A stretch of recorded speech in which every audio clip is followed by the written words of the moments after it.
A church in South Carolina has gone viral recently, even widely talked about on the national news, and it all starts with a few very strange sermons.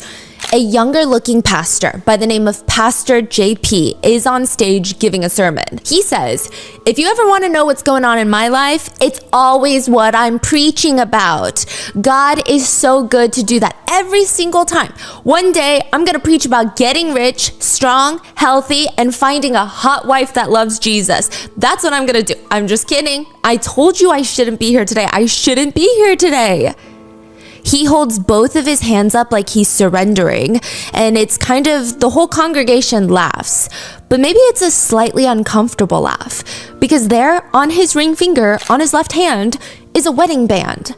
Pastor JP is talking about finding a hot wife that loves Jesus when he's already married to his wife, who is also very active in the church.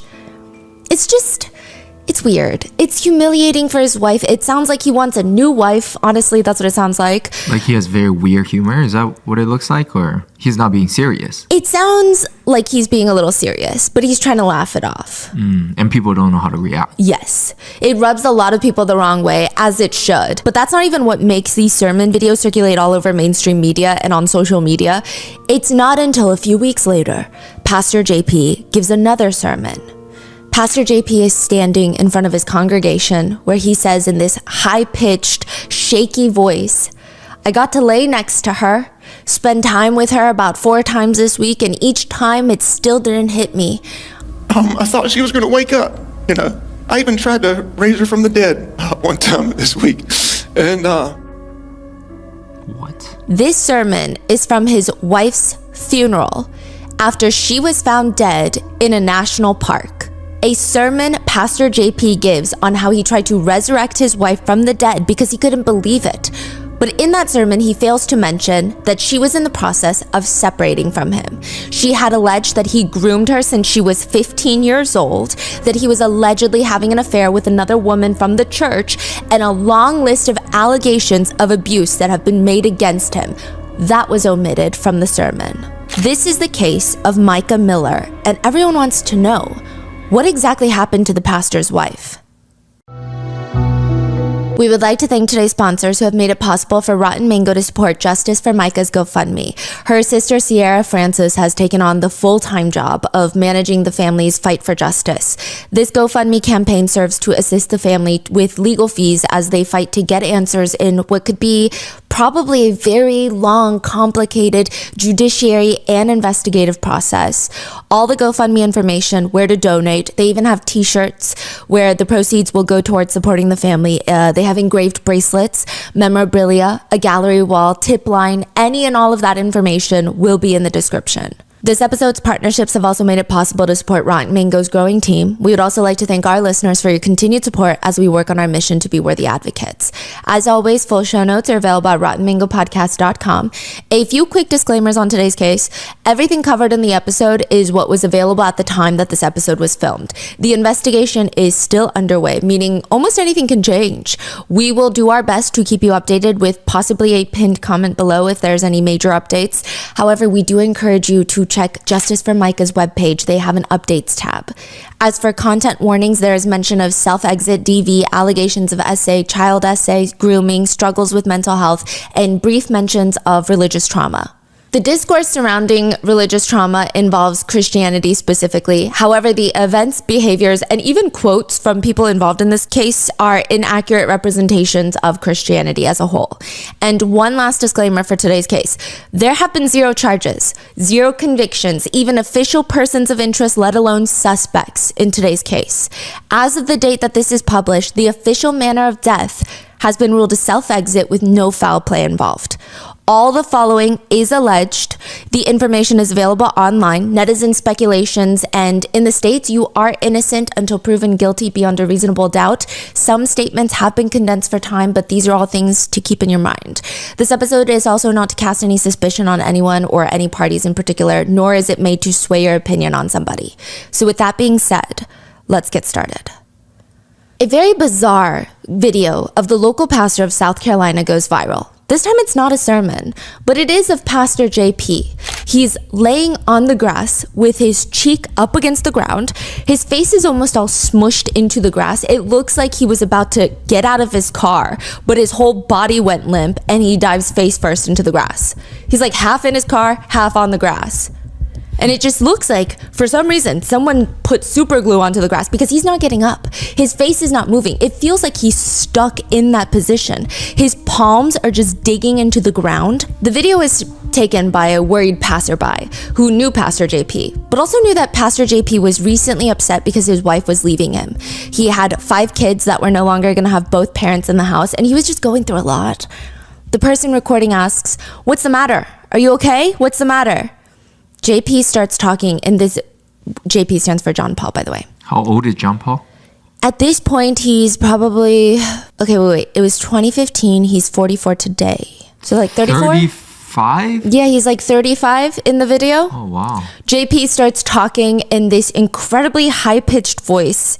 It's so high-pitched, it sounds like he inhaled a helium balloon. I switched medications today. It makes me go crazy.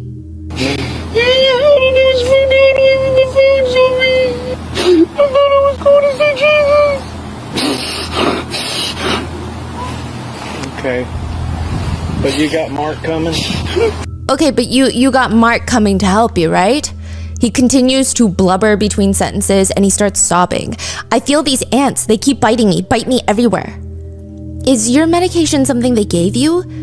Yeah, they were drunk. They were doing this in their days as they were something. There's ants all over me. It feels like there's ants on you? He's still on the ground? Yes. The pastor starts crying in the grass, like this high-pitched whining sound. There's no ants on you, though. It's just, maybe that's how you feel, JP, but there's no ants on you. There's none on the grass. I'm gonna see Jesus. I'm gonna see Jesus. No. I just need to get to you, Jesus. I just need to get to you, Jesus. I just want it to happen quickly. I don't want anything to steal me. Don't look at them, please. Don't look at them, Jesus. I just want to be able to talk to them in bed at night. They're getting in my head now. I'm afraid. I just look at my room all day and look at the ceiling and I wonder what my kids are doing, what my wife is doing. I don't want my mom anywhere near. They're crazy. I want to get off medication and this is what it does. They're crazy. I can't eat, I can't sleep, I can't do nothing. I feel like ants in my eyes. I can't open up my eyes. Like, sounds like he's under something? Yeah, there were allegations. Okay, from a third-party perspective, I'm not saying this is what happened, but considering the religious context, some people say that he looks possessed. Some people say it looks like a drug psychosis. Some people say it looks like a mental breakdown.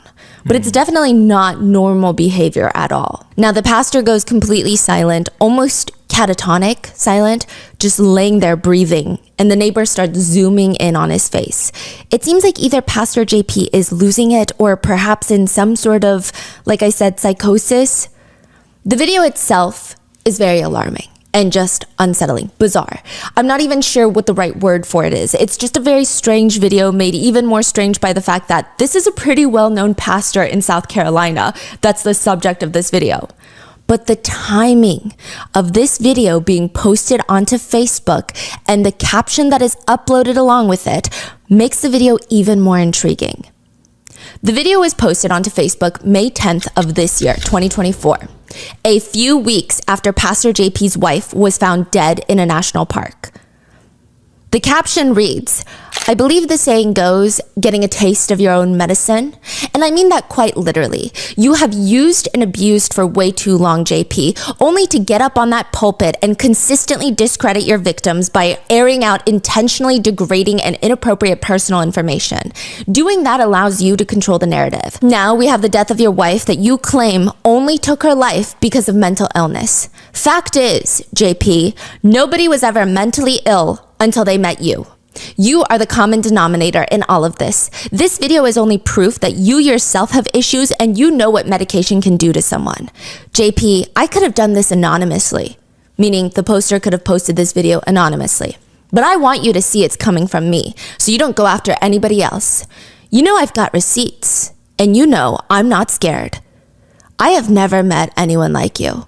But what I've learned is, and what I've been taught is, people like you repeat their behavior and every so often they slip up and show who they really are. Solid Rock Church, Let me introduce you to your pastor.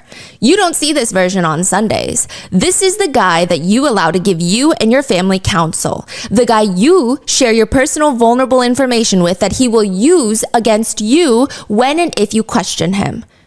To the ones who are the reason that I'm involved in all of this, I hope you understand why I had to do this. Enough is enough. Some want to raise awareness and most want justice. Well, Godspeed, JP. If you know, you know. Internet, do your thing. Hashtag justice for Micah. And many others. Wait, so the video was taken in 2015? Yes. And in 2024, this year, Micah passed away. Yes. And then a few weeks later, video was posted. Yes. Do you know who posted it? A neighbor and someone that I guess is familiar with the church. And this is the caption that he posts along with it. So at first, when Micah passed away, it seems like the news was very much retained in that local area of South Carolina. And slowly as things start developing, such as this Facebook post, it becomes national news because it's so cryptic. What does this mean? Yeah. I mean, people are just trying to figure out, like, what the hell is going on in that small church in South Carolina? What did Pastor JP do? Pastor JP's wife filed for divorce October 2023. In the divorce document, she claims that her husband, Pastor JP, cheated on her multiple times. In an affidavit sent to her attorney, she writes, "Since the day we became husband and wife, I have been abused in every way I can think of, emotionally, sexually, spiritually, financially, and physically. He has harassed me physically and electronically with letters, phone calls, emails, and texts. He's hacked into my emails, hacking my personal Facebook, and impersonating me, using my stolen phone to send texts and emails out to church members pretending to be me, texting friends and family saying that I'm sleeping with teenagers from our church, and showing up in person at places around town. He has installed 3 different tracking devices on my vehicle." This was sent to her attorney 9 days before Micah Miller, the wife, would be found dead in a marsh. What day? When was she found? April 27th. 4 days after her death, sources state that Pastor JP was out seen at a bar with his alleged mistress. Pastor JP decides to have a premarital sermon series. This was a while back before his wife passed. He believed these are sermons every couple should be ministered before getting married. This is like the most valuable lesson of marriage and being in a relationship that he can pass on to his congregation. The sermon was going to be broken up into 2 different parts. One would be about every man's battle in a marriage. The other would be about every woman's battle in a marriage. That's what he titled them. During the man's battle sermon, he starts off by saying, "Every man's battle is looking at things that do not belong to us and lusting after those things." How can you tell a loose woman just by the way she looks? If she doesn't wear a bra, or if her bathing suit in the back barely covers up her crack. And if every picture on social media is either in a bikini or showing off her chest, that's how a man can tell if a woman is loose. So if your daughter dresses like that, I don't want to say be ashamed because that's not godly. If your daughter dresses like that, you need to be convicted of it and teach her how to be a modest girl and a modest woman, because every unsaved man in the entire world is looking to see bra, bikini, thongs, and what she shows on Facebook. That's how you can tell a loose one. And every man in this room knows exactly what I'm talking about. That's why all of our faces are so red right now. Listen, ladies, you don't want a man to want you for what you look like and what you're flaunting off. Listen, once you lose that body, you're going to lose the man. He also states that there are 3 reasons why a married couple does not have healthy intimacy. The 3 reasons are, number 1, there's an explicit video addiction somewhere in the marriage. One of them is addicted to porn. 2, there's a negative or unkind spouse, because a man would rather, unfortunately, this is sick and sad, a man would rather have a computer screen than a woman who's unkind and nagging and fault-finding and negative. I mean, in a heartbeat. And most men, they'd rather have a computer or a phone than a woman who's always fussing and griping about something. Or the 3rd reason, homosexual struggles. Yeah. Wow. But there's a way to fix that, he says. That means every wife in here is in a very powerful position. You're in a position of, you've got great responsibility. If you make excuses, if you're negative, okay, I promise you, Satan has a computer image right around the corner. Don't refuse sex to each other. Do you know that you can actually help your husband in the area not be tempted by you being a giver in this area? That's amazing. Amazing. That's why when you walk as a married couple, you make sure both of you are 100% satisfied. He also tells the wives to not speak too much about their husband's failures or else he will never open up. He says, if you say to a man, you did such a good job painting that wall, he hears success, success, success. I love you. I'm attracted to you. Success. I want you. Success. If you say you never pick up your socks off the ground, failure, failure, failure. I've worked 40 hours this week. I'm paying the bills and I take care of the kids. And that's what you want to bring up? My socks, that I'm a failure? I don't want you. Get out of my life. That's how a man's going to feel. You have to be very careful when you talk to a man to make him a success. He says one of his favorite pastors had once said, if a man knows when he fails, he will be seen as a failure, he will never repent. He will never change and never be healed. But if a man knows when he fails that there's somebody there who will pray for him, give him counseling, encourage him, and get him restored, that man will step forward and repent every single time. He says, I want every wife in here to know that if your husband faithfully tithes, which means he has financial wisdom. Tithing is offering. You give money to the church. To the church he owns, by the way. I want every wife in here to know if your husband faithfully tithes, which means he has financial wisdom, if he serves in church and he's willing to do whatever it takes to be free from pornography, he is in the top 1% of men in the entire world. Hallelujah. Now, he may eat Doritos in bed. He may leave his dirty drawers hanging around in the living room. I don't know. But he may have some other issues in there. But for heaven's sake, shut your mouth and love that man. And thank God he's in the 1% of men. The next week was a segment for Every Wife's Battle. During the Every Wife's Battle, he asks the crowd what they think every woman's battle is. And they finally start responding out loud. And he jokes, it's obviously your mouth. No, I'm joking. Calm down. The truth is, ladies do speak more than men. And so the Bible says the more you talk, the more you're likely to sin. Most of the gossip comes from ladies. Most of the negativity does come from ladies. I'm sorry. It's just because you talk the most. We think it, y'all say it. This is kind of ironic coming from someone who yaps for That's true. hours every Sunday. That is true. And I don't mean this in a crude way, but if I were to preach to the ladies today, to the wives about the words that come out of your mouth, that would be the equivalent to me preaching to the men last week about adultery or masturbation. The greatest enemy a woman will ever face in her life is not her ex-husband. It's not her parents that did not affirm her. It's not her boss. It's not the devil. The greatest enemy a woman will ever face in life is the battle that's going on inside her mind. You ladies, y'all can think 1,000 things at once. The smallest thing can happen and you can visualize the divorce and think about 20 things that if someone offends you today in church, you got a list of 20 things they did that offended you before and it all comes to the forefront of your mind. He then brings up a visual of a man's brain and a woman's brain. He says, men have about 6 thoughts. That's about it. Men think about money, work. They think about food, sex, sleep. And I'm going to be kind and say they also think about God. Other than that, men don't think about nothing. Yeah, that men should not be in power. Then he says that this is what a woman's brain looks like. Does this dress make me look bad? I can't believe my husband wore this today. I don't like the person that's sitting next to me. Are my kids okay? I'm tired. I should have been. Am I a good mom? Am I a bad mom? I bought McDonald's for the kids last night. What's wrong with me? I can't believe this sermon. He's going to minister to me. I don't know if I remember that scripture. Not that. Wait, do I have my Bible with me? All these thoughts.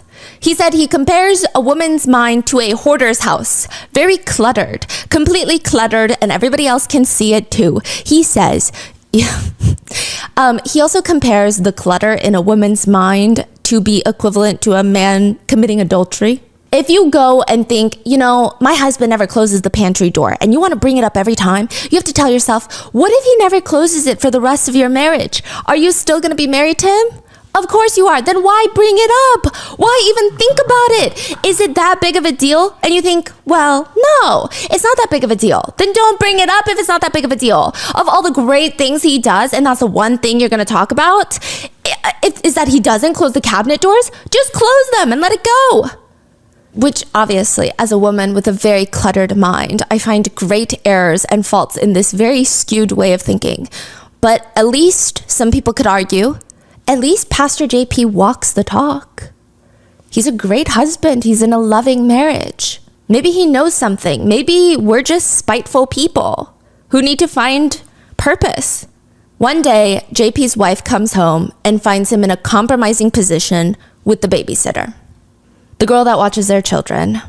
In their house, the one that JP has known since she was 15 years old, the one that he has been a mentor to for most of her teens, I would say, the one that would listen to JP no matter what because she believed he was a man of God and would give her guidance.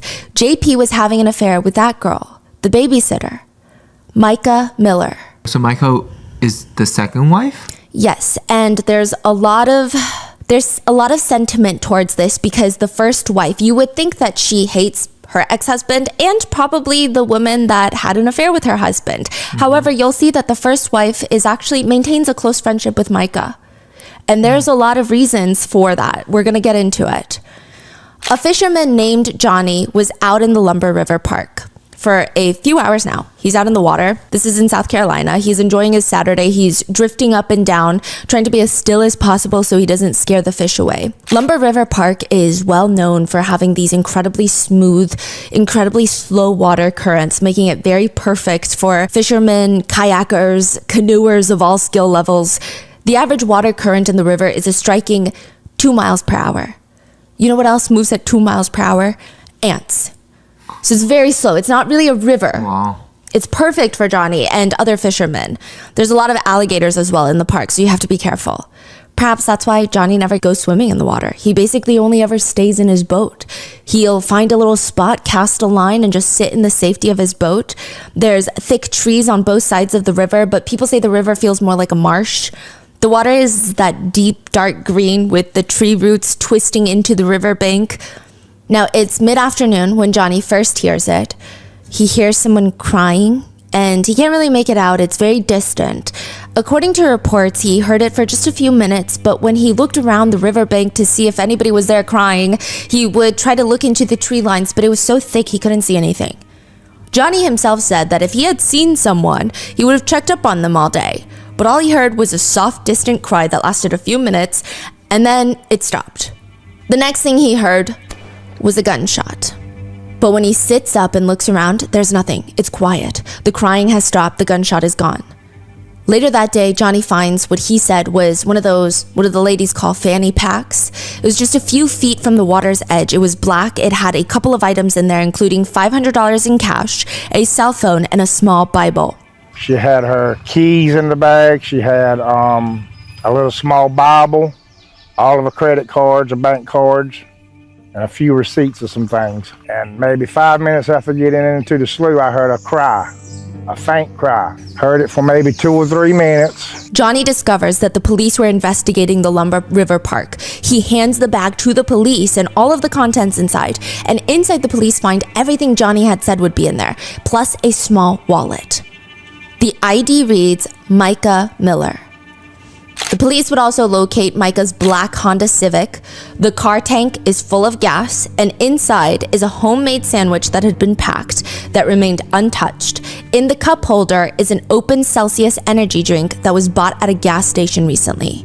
And shortly after, the police find Micah dead in the water from a gunshot wound. JP's first wife, Allison, states about finding out that her husband at the time was having an affair with Micah. She said, "Prior to my knowledge of JP's sexual relationship with Micah during our marriage, both Micah and Micah's husband at the time, Jeremy, became very close to our family. And to some degree, I took Micah under my wing as my older daughter. I taught her to drive. I took her to get her driver's license. I allowed her to take care of our children, shared family meals together in our home, provided her guidance and advice, and she even began working in the church." Which I think that Allison has every right to be upset at whoever she wants to be upset with in this situation. But she continues, "Despite the initial destruction caused by JP's infidelity for several years, there was a part of me that was relieved to know that Micah would be present in the home when JP had periods of visitations with our children. I viewed her as a safety net for our children." Which is a very interesting thing. I mean, nobody would blame Allison for having a little bit of anger or resentment for all the parties involved, but she still trusts Micah more than her own ex-husband, more than the father of her own children. Why? Maybe it has something to do with the fact that some people believe, a lot of people believe, that Micah is not really the other woman. Like, you know how in situations like this, people might think, okay, he's cheating, this is the other woman, right? Mm-hmm. But a lot of people allege that this might have been part of JP's plan, allegedly. Some people speculate and allege that maybe he had been having relations with Micah, not sexually, maybe emotionally, mentally. Maybe he was manipulating her since she was 15. Micah joined JP's church when she was 15 years old, and he was the youth pastor. JP takes Micah under his wing, and since she's 15, he is kind of her mentor, leader in life. When she turns 18, he officiates her wedding to a guy named Jeremy, who also happens to be a close friend of JP's. So some people even speculate it's like he's deciding what she's gonna do with her life. The vibe that people get is that her and Jeremy did not just like fall in love naturally. It seems kind of, it was recommended, it was set up to a degree. Jeremy also works for the church, and Micah starts working as his babysitter. JP would have his wife, Allison, who also works for the church, and Jeremy, Micah's husband at the time, out doing church stuff while he and Micah allegedly were home alone with the kids. He would allegedly shower her with compliments the whole time and take her to lunch while their spouses were working at the church, and he's the one telling them what to do with the church. One person close to the couple said, JP just has this way of taking over someone's mind. Micah and Jeremy would spend a lot of time at the Miller's house, rehearsing for music for the church. It just seemed kind of suspicious that they would always be hanging out, always together. He always had them around. It's like JP did it underhandedly to subliminally get into Micah's mind. He had her wrapped around his little finger, and she would jump even when she was married to Jeremy. He did it in such a sneaky way, and she was just a sweet person. A lot of people did not feel like this was a more typical situation of a husband leaving his wife for a younger woman. More so, the sentiment seemed that the husband allegedly grooms a young girl until he believes that she's fully under his control, and then he leaves his wife for her. That's what people felt the situation was. But either way, people felt they can only speculate from the outside. It was a huge scandal at the church, but eventually most third-party outsiders, they get over it and they just hope for the best for all parties. In 2017, about 2 years after JP and Allison separate, Pastor JP calls on his congregation to come to the beach for a baptism. Micah is there with him, obviously, and is standing in the sand looking out into the ocean, and this plane flies by with a banner. And the banner reads, "Will you marry me, Micah?" Micah has no reaction. She glances around, the whole church is clapping and cheering, and she leans into Pastor JP and asks, "Why is everyone cheering?" She didn't have her contact lenses in, so she couldn't read the sign. And it was kind of a cute proposal story, and the whole church, or at least the members of the church that stayed, were very excited and hopeful for this new chapter, this new love story, I guess. What's their age gap at that point? Or their age gap? 14 years. This was in 2017, but when she was 15, he would have been much older. And the people that did stay at the congregation, I think that the problem is it's very hard to hate on JP and Micah as a couple, primarily because it's very hard to hate Micah. Everybody said that she's just the sweetest. That's how everybody describes her. She's just the most loving person that you could imagine. Even Allison, the first wife, maintains a good relationship with Micah after her split with Pastor JP. So November 7th, 2017, at 23 years old, Micah marries JP, the pastor that she has known since she was 15, the one that officiated her first marriage when she was 18, and now she is marrying her longtime leader and mentor, 37-year-old JP. She would take on the role of being the pastor's wife and being a stepmom to 5 children.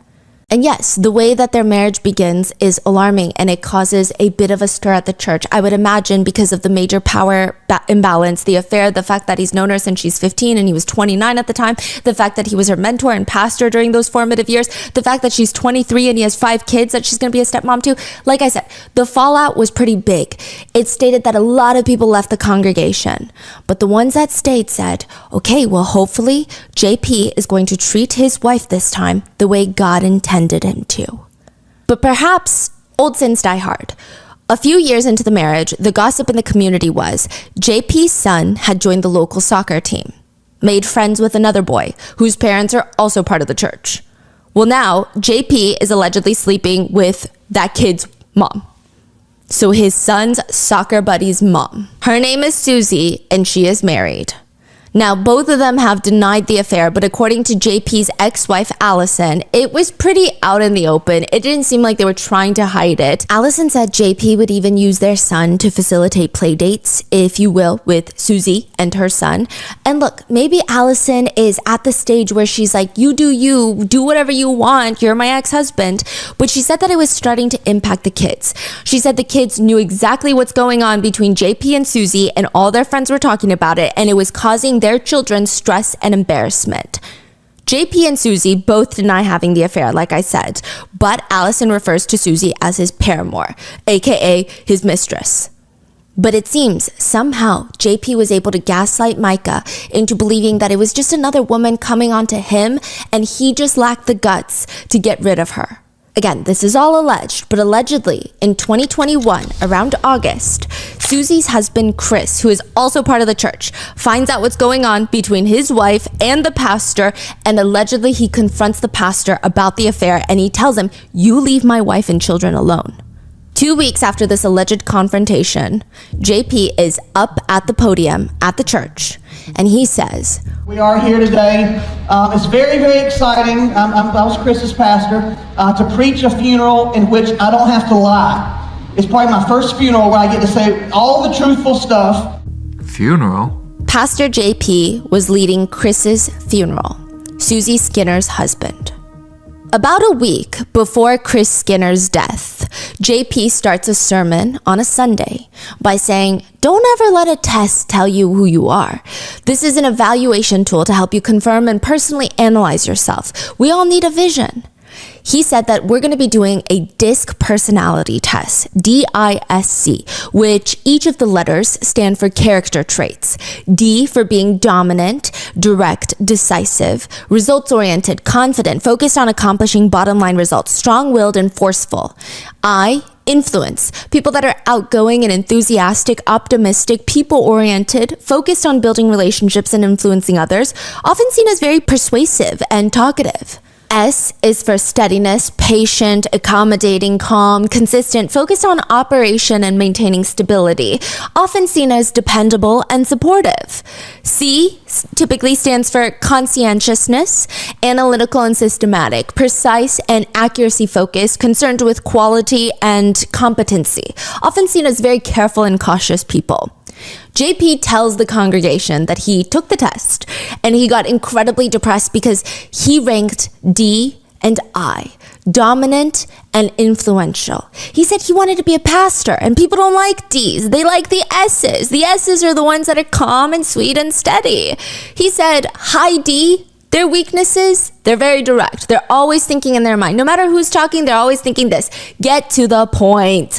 They're impatient. They can't relax until a project is complete. They lack empathy. They're arrogant. And they can't say, "I can't even read this." They can't say it. "I can't read it." I was wrong. Are these recorded? Yes. Recorded and posted onto the church website and YouTube. He describes D's like himself as like a lion. Who dares provoke him? They're incredibly intimidating to confront. He starts listing off a list of high D personality types. The devil, Lucifer himself, Hillary Clinton, and Hitler are all high D's. He says the high D's, they fear nothing at all. The only thing they fear is not getting something done. You know, this feels like someone, you take one of these BuzzFeed quiz, and then that's your whole personality. You're kind of like, I can't help myself. Yes, and he acts like he doesn't want to be a high D, but he seems pretty boastful about being a high D. Yeah, exactly. And come on, it's just a little quiz, not that serious. Now, their sermon is uploaded to their YouTube channel September 5th, 2021. So it could have been filmed the Sunday before or even before then. But the timing is still quite interesting, and it's fascinating because September 6th, 2021, Chris Skinner, Susie Skinner's husband, is found dead. Chris Skinner, Susie's husband, this is the alleged mistress that he's cheating on Micah with. Chris Skinner is an author and inspirational speaker. He actually became a quadriplegic after being in a car accident with a drunk driver. He met Susie through his rehabilitation process, and it's said that she is the one that introduced him to the church and into Christianity. Since then, I mean, Chris just seems like the type of guy you go to when you need help. When you need someone to kind of give you some sort of guidance and inspiration, he was a very loved man. And then on September 6, 2021, he tragically died. He was found drowned in a community pool in Myrtle Beach. It stated that his wheelchair tipped into the pool and he became trapped underneath it. Now, I do want to make it explicitly clear that the police stated there were no signs of foul play. CCTV footage from the community center showed that he had gone there alone and they had ruled his death an accident. JP's ex-wife, Allison, remember how she stated that JP would use their children to go hang out with Susie Skinner, and it was bad for their kids.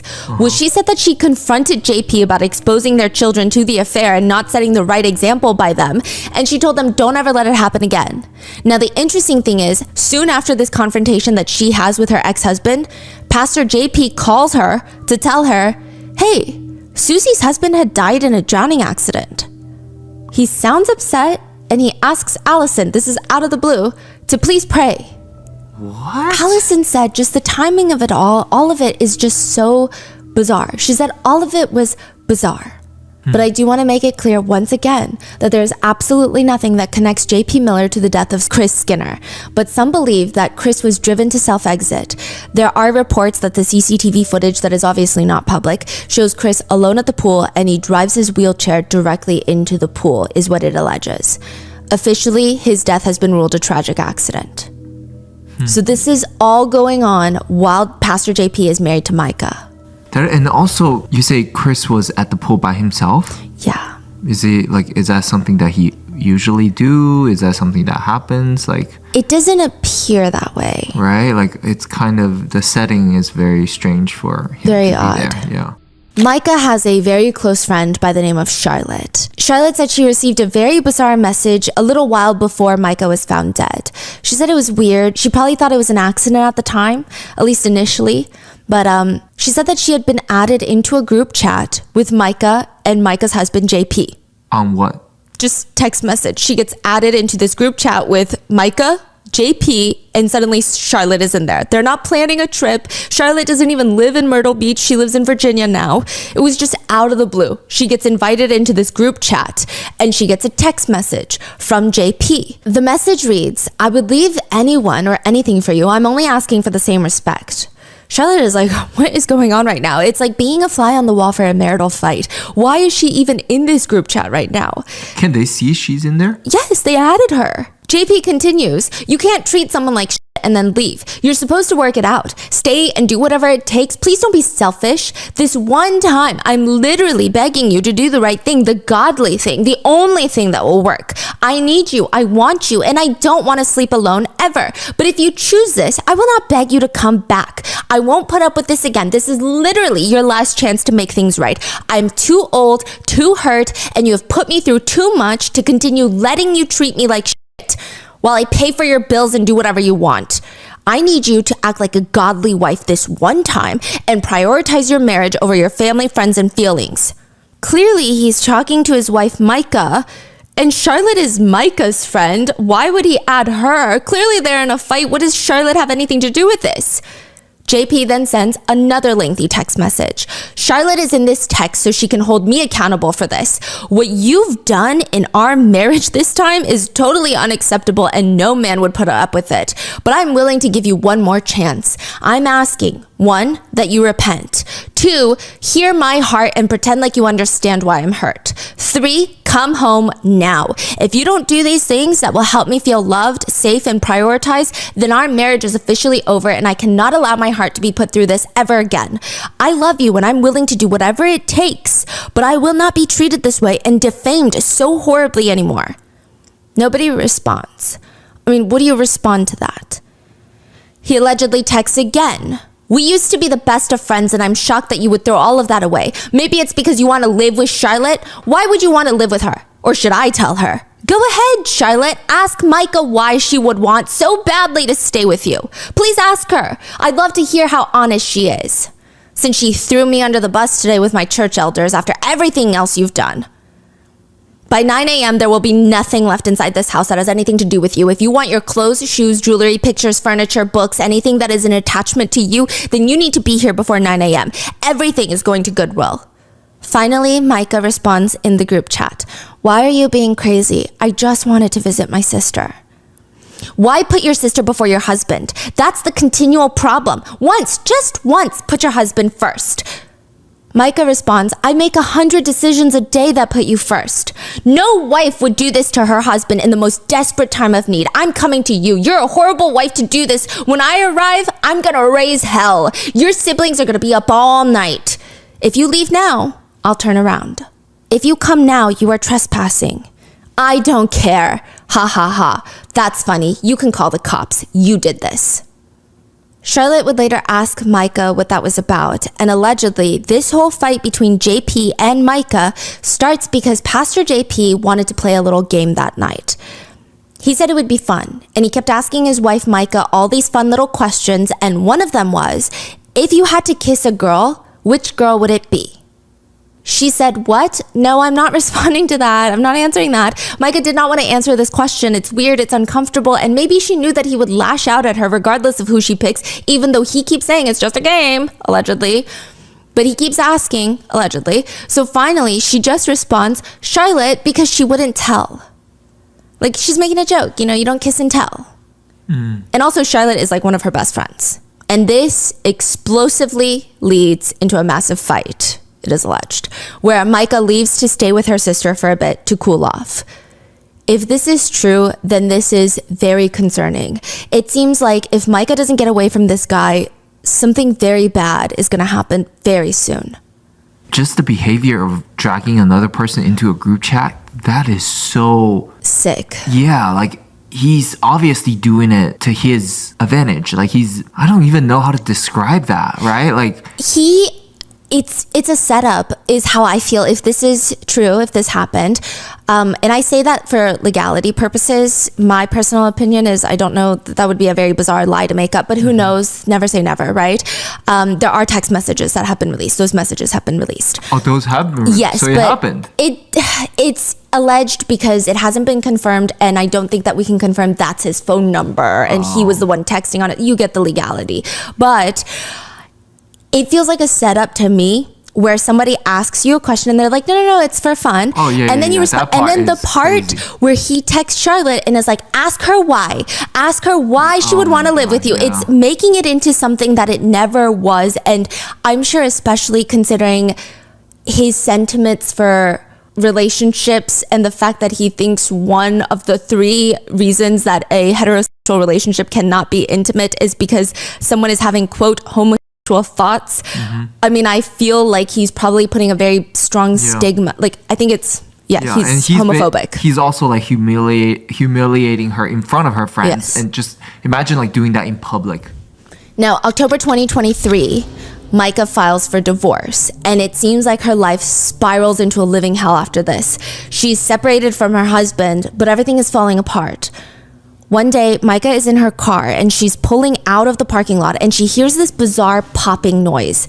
She gets out and she sees metal protruding from her tire, a razor blade. This is the second time that she's found a razor blade in her tire that week.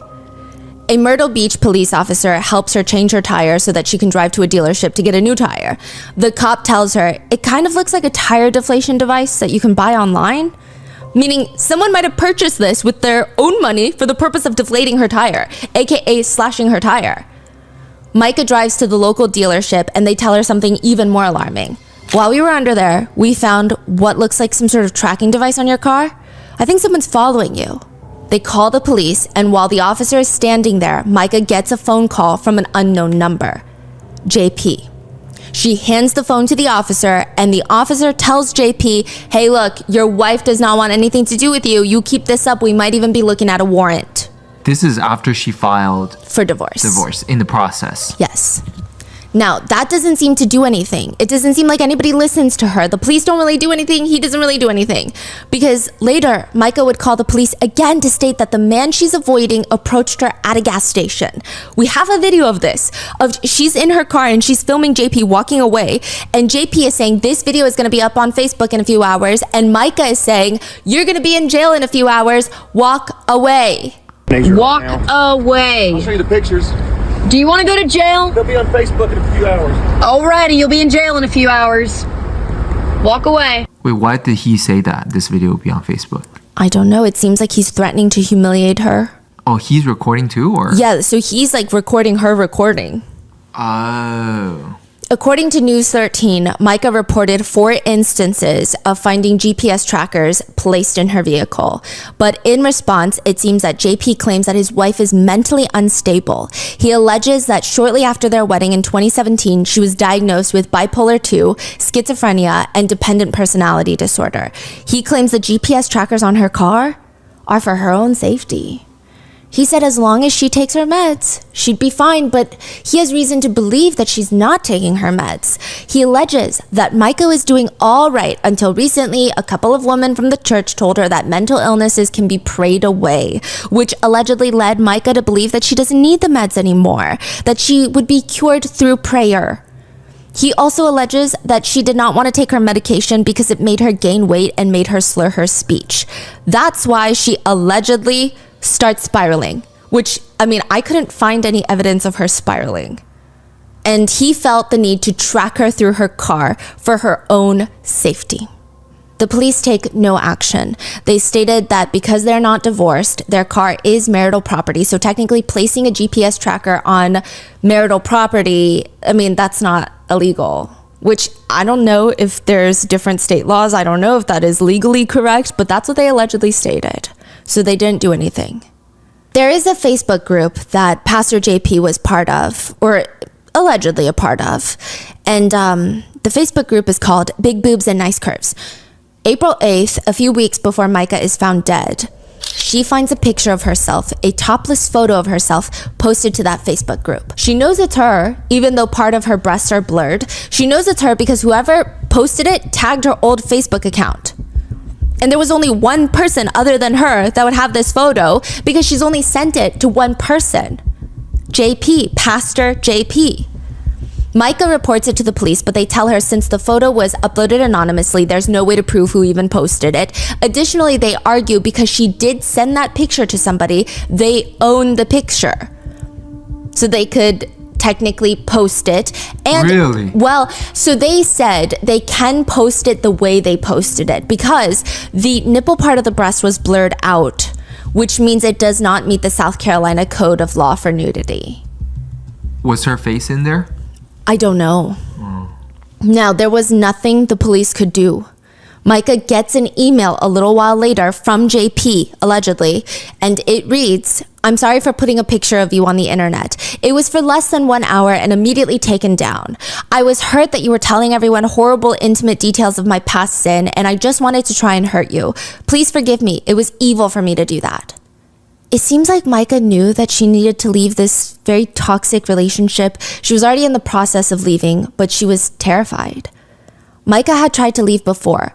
January 2023, a little over a year before her death, she moved to Kansas to try and start fresh. She does have family in Kansas, from what I can tell.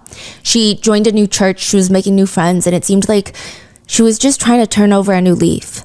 But out of nowhere, she sends her sister a text message out of the blue that reads, "Hey, good news, I've been reconciled. My husband's allowing me to come back home. Praise God." Wow. It was just very odd. It didn't make any sense why Micah would go back. And obviously, if this were an abusive relationship like it is speculated and alleged, there's a lot of reasons why victims go back to their abuser. And it's not because they weren't being abused and it's not because they want to be abused. There's so many reasons. And a lot of that has to do with gaslighting, manipulation, emotional control. And I'm not saying that's the situation here, but here is some insight on why Micah might go back. It's alleged that JP was constantly guilt-tripping her, using religion against her. He would try to gaslight her and manipulate her by bombarding her with text messages, messaging her family if she tried to ignore him. Apparently, he sent a message once after a fight that reads, "All of this started because of one bad decision a month ago in Colombia." Context clues, it sounds like he cheated on her in Colombia, is what people are gathering. But again, we don't know. "If I could turn back time, I would." He continues, "We had the greatest marriage in the world up until that one wrong choice. It can continue down that path, or we can have an amazing marriage once again. The choice is yours. If you come home today, we can take the rest of the year, go to counseling every day, go to Iceland, do whatever in order to get well. I also desperately want a child with you. I'm just scared of this. This is the only reason I wouldn't have a child. I'm scared of divorce or putting the child through things like this where you leave and aren't willing to do whatever it takes. It sounded like he messed up, but his answer is like, you need to forgive. Yes. You need to choose to have a good marriage. Like, he's putting this all on her. Yes, that's exactly the point. Like, it's up to you now. It's your choice. Like, he also brings up the fact that he desperately wants to have a child with her, which I'm not sure. Perhaps that could be a strong emotional trigger for her personally. And then he ends the message with, but I'm scared of putting the child through things like this where you just leave. He starts off, if my context clues are correct, by addressing an alleged affair, and then in the length of one singular message manages to make it her responsibility and her fault. It also appears, in my opinion, that he uses religion against her. There are messages where he texts Micah's sister. Biblically, when your spouse needs you, nothing else should come before that. This is like a prime example what gaslighting is. Yes. Implying, he needs Micah to come back and she's not coming back. He also sends messages like, I have a list of how we can make our marriage amazing and all will be okay. Or messages like, 5 years ago, me and Micah, Mark and Kay, Dan and Erica all got married in the same month. Now all of us are going through a divorce in the same month. If Micah actually cares, she will do exactly what God wants and do whatever it takes to make it work. One message reads, you win. I will allow you to completely destroy me, continue to hurt me, and you leave. But I'm still begging for you back and do whatever it takes if you come home. You'll never find another man who loves you enough to do whatever it takes after you treat him the way you treat me. According to an affidavit by Allison, JP's ex-wife, JP would even take his children's phone, this is what she alleges in her sworn affidavit, and text Micah, begging her to come back, making her believe the kids need her. The text reads from JP allegedly pretending to be his daughter. Hey, when are you coming home? Dad just cries and prays really loud. I wish I could come home, frowny face. Dad says you can come anytime. I told him I'm asking you about lashes. He says different things to me. I miss you guys very much. I cry too. He said sorry, and it's your birthday. Yep, I'm 30, just got my toes done at Daisy's. Life is gonna move on, but it'll be really weird for a bit. Frowny face. So you're not coming home ever? What can I tell Dad so that you can come home? I prayed with Dad for you to come home. Thank you for your prayers. Inside, I know he knows what's right, but we have to make choices that line up with that. And this part, she says, you're really smart and kind and pretty. Like your mom. I will miss you. So again, there have been allegations that like Micah and Allison have a tense relationship, and I'm sure at points they were tense, but it seems like Micah and Allison do have respect for each other. Like the fact that she's saying that is just, I think that shows you a lot about Micah. Mom says boys are dumb, but I know Dad loves you a lot. I've never seen him cry so much. If he asks you what we talked about, tell him lashes. I have to delete this. I understand. I'm praying too without Dad that you'll come home. He's crying so loud right now. Can you please talk to him? I promise he loves you. He has your pictures all over your house. He won't do anything with us. He just keeps crying. I'm sorry. Last time I tried to come home and be peaceful, he called the cops and said I was trying to break in after he was the one that asked me to come. My hands are tied. He won't even let me in. Can I ask him? He has done dumb things, but all he does is ask for you to come home and ask God to bring you home. He doesn't even get out of bed. He just cries. I really liked you with my dad. These were sent from JP's daughter's phone, but according to Allison in a sworn affidavit, they were all written by JP to guilt trip Micah into coming back home. I wonder if Micah also have suspicions. Oh, is this him or is this actually the kids? But she maybe rather be nice. Yes, just in case. Just in case, right?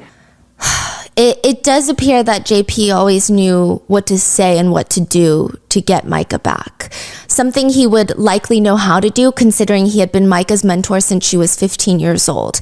And that is why people heavily frown upon, even though they got married when she was of age, that's why people heavily frown upon relationships like this.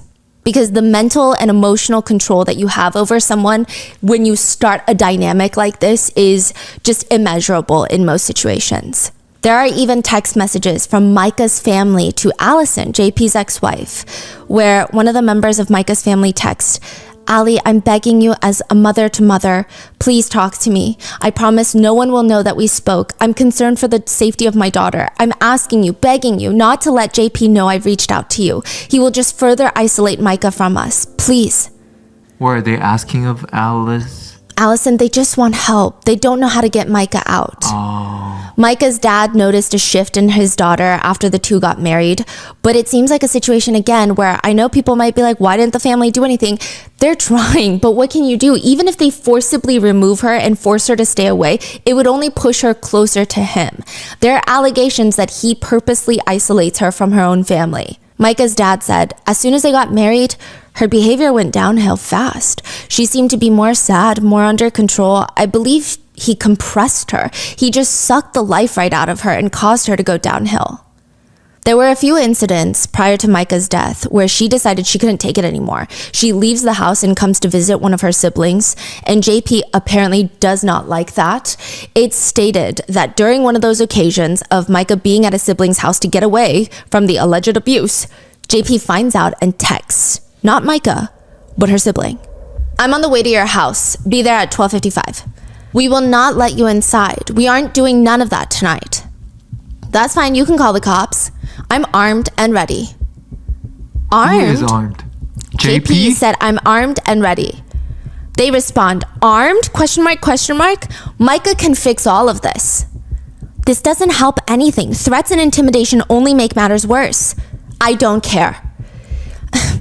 If you come here, the cops will be here waiting. If you stay home, they don't need to get involved. You can't make a threat about being armed and ready and come to my home in the middle of the night. It's not safe for anyone involved.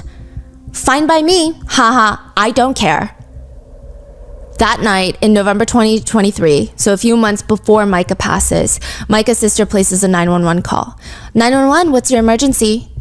I need to report a non-emergency at this point. Okay, what's going on? My sister came here today to visit because her and her husband were having issues. She came from Myrtle Beach. She told him that she's going to be home on Tuesday, and he is texting me at this point saying, I'll be at your house at 12:55. I'm armed and ready, and I will keep you up all night. I'm going to get her back. I said, you're not welcome at my home. There are no trespassing signs. You cannot threaten weapons. He has 6 guns that he just purchased recently, and he's saying I'm armed and ready, and I'm coming to get her. There are a lot of allegations of abuse against JP. Now, I do want to reiterate that none of these have been tried in the court of law. Therefore, they are just allegations. This is not a statement of fact, and the full list can be found on justiceformicah.com, run by Micah's family. But the list of allegations include isolating her from her family and friends. Allegedly, JP would tell Micah that her family was not good for her and they were using her. The family alleges JP would not let Micah sleep, which we have, if this is true, we've heard of. This seems very common in abusive relationships. He would keep her up at night allegedly and pull the covers off of her every time she started dozing off. They allege that she started having to sleep in her car at times just to get some peace and quiet. It's alleged that JP hired PIs to follow and track Micah and placed multiple GPS tracking devices on her car. They allege that JP would hack into her email, iCloud, Facebook account, and would sometimes message people pretending to be Micah and would text family members or church members admitting to bad things, like she's having intimate relations with teenagers in an attempt to disgrace her name. The allegations continue. JP would tell Micah that she was lazy and mentally ill, that her breasts were too small, that her family was ignorant and used her, that she would not be a good Christian woman if she questioned him or did not submit to him or did not keep all of his dark secrets. It's alleged that JP forced her to submit to humiliating sexual acts that disgusted and hurt her. He would allegedly berate her for not being smart and, quote, falling for anything. There are allegations that if Micah told JP she was going to expose his abuse, he would berate her for not being a good Christian because only God can judge. He also allegedly told her, which is not true because judges are judges, but he also allegedly told her that a dutiful wife must obey her husband. If she does not, she is sinning. It's stated on the website that JP paid her less than minimum wage for more than her full-time employment at the church, removed her from all their bank accounts, but still made her make her own car payments, her own insurance payments, and pay for medical bills.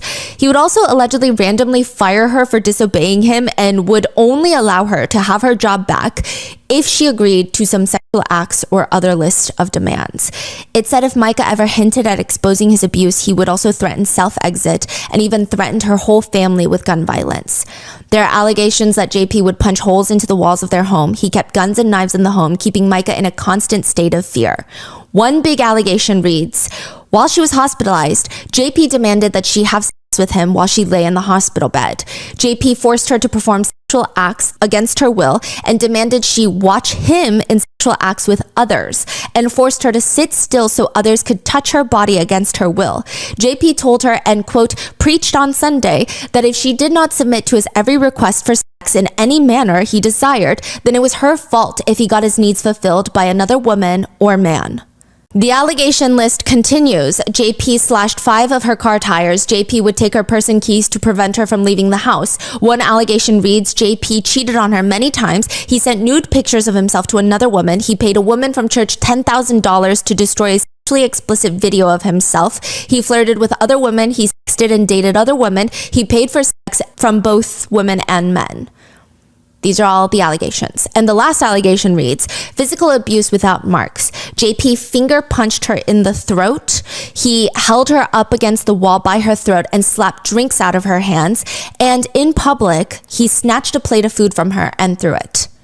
So these are all allegations that the family posted. Yes. And they probably gathered this from different sources. Yes. So allegedly, Micah had journals that she would keep that the family are allegedly in possession of. And I'm sure Micah would tell them.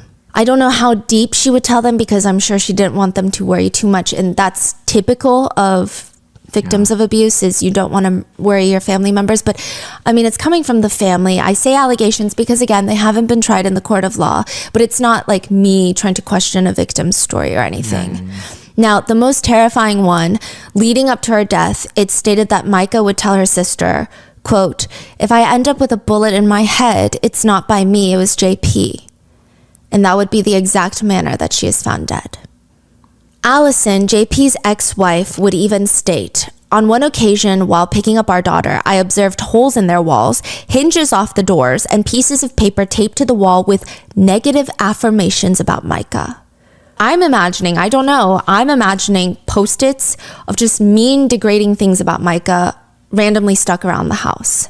He would also take the podium during a Sunday service and almost allude to all the problems Micah has under what feels like a thinly veiled disguise as being a sermon. JP had a thing for mentioning his wife's mental health struggles to people around him, whether it's true or not. He would openly talk about what he thought of her mental health. Then one day, he gets up there and he says, you know the thing about pride and mental illness? I think mental illness is probably the most horrible thing we can face in our bodies, and pride is probably the most horrible thing we can face in our spirits, and here's why.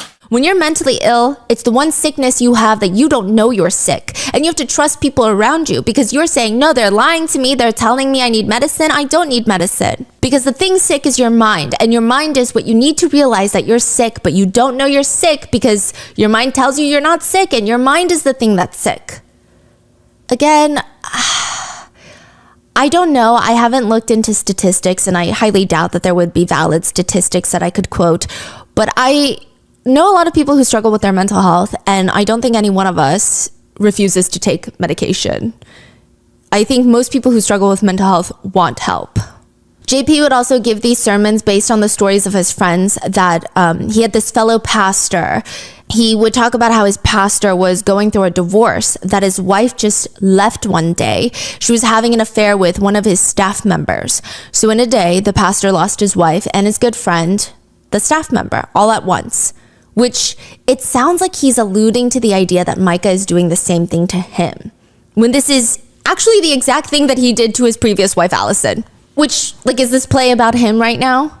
Because not only did he do this to Allison, but he's likely doing the same thing to Micah too. It's alleged that he was cheating on her with multiple different women. But one of his affairs, like I said, the one with Susie Skinner, seems like a pretty well-known accepted fact. And then Micah gets admitted into a mental health facility. She states that her husband had involuntarily committed her. It's further alleged that during this time, while she was admitted to the hospital, he took her wallet and keys and her car and went through all of her personal belongings to get rid of any and all things that allegedly would be incriminating towards him, that she might have been using and collecting to bring to the court After being released from the hospital, Micah tries to file a police report that her husband stole her car, but a few things. JP alleges to the police that his wife has mental health issues, and usually during the holidays, she has these episodes where she will become manic, is what he says, and spend excessive amounts of money recklessly. He alleges that he took the car because he felt that she was going to sell it to fund these shopping trips, and he didn't want that to happen. Now, side note, he does make some crazy allegations. He states that Micah bought a gun and he was scared that Micah was going to shoot him. He had been begging all of her family and friends to help her, but according to JP, they refused. So he had no choice but to use his power of attorney to hospitalize her, is basically what he alleges. The police couldn't really do anything in this situation either. They told Micah that technically because they're married and haven't divorced yet, the car would be considered marital property, so he can't really steal property that he partly owns. Now, side note, a lot of Micah's family and friends will argue JP's claims, and they state that Micah did cut back on her meds. She was on medication, but because it was allowed in her medical regimen that she could reduce her 2 pills of lithium to 1. And the family demanded to see when Micah signed over power of attorney to JP. They allegedly kept pressing JP to show them the papers that she signed, but when he allegedly brought them to Micah's dad, they weren't signed or notarized. Which, if that's the case, that would mean that's not official documentation. But the family believes that JP would use these documents and somehow convince Micah that they were very real, and this is how he has power over her, complete and utter control over her. Later, JP would go up to do another sermon. This is around the time that she's in the mental hospital. And when was that? Like years ago? No. 2023? Yes. 2023 or 2024. When my wife went in the hospital, I looked at her phone and I counted over the past 2 years, 18 people who would text her and said, if you ever want to talk about your husband, you can talk to me and say anything and I'll keep it confidential. Why the heck does somebody want to hear what somebody else says about their spouse? Wait, 18 people text her? Yes, which I don't know why he is proudly saying this, because that means 18 people feel like your husband is alarming and I want to help you. This guy is so good at spinning everything around into his favor. Yeah, allegedly. Yeah, well, it's an opinion. Yeah, like he does. Like everything you hear is like, yes, he's just preaching about whatever you want to preach about. Yeah. He literally frames it like this. You're not even ready. Why the heck does somebody want to hear what somebody else says about their spouse? He doesn't think there's no problem with him. Everything is like, no, you're the problem, you're the problem, you're the problem. And he has a southern accent and he does have that pastor cadence. This very authoritative, and then where you maybe even listening, you're like, okay. And then afterwards you're like, what did he just say? Like that doesn't even make sense. He says, why the heck does somebody want to hear what somebody else says about their spouse? And 2 of those 18 were men. If someone wants to call you and say bad things about somebody else, that's a demon talking to you. And the only way to respond is with the word of God. Because demons love words that line up with what they want. They cannot stand the word of God. And he keeps bringing God too, all the time in his favor. It's not a demon talking to you. It's 18 concerned people that see red flags in JP and are worried for Micah. He also states, last year, my wife, they went to Africa and had a wonderful trip, amazing trip. I believe it was like a mission. And she came back with the idea to start a school in Africa. And 6 weeks ago, she goes in the hospital, gets out, and just leaves. Just completely leaves me, leaves everything, drains the bank account, and goes. And guess what? While you're talking bad about me out there, I'm building a school in Africa for over 100 kids to be able to be fed.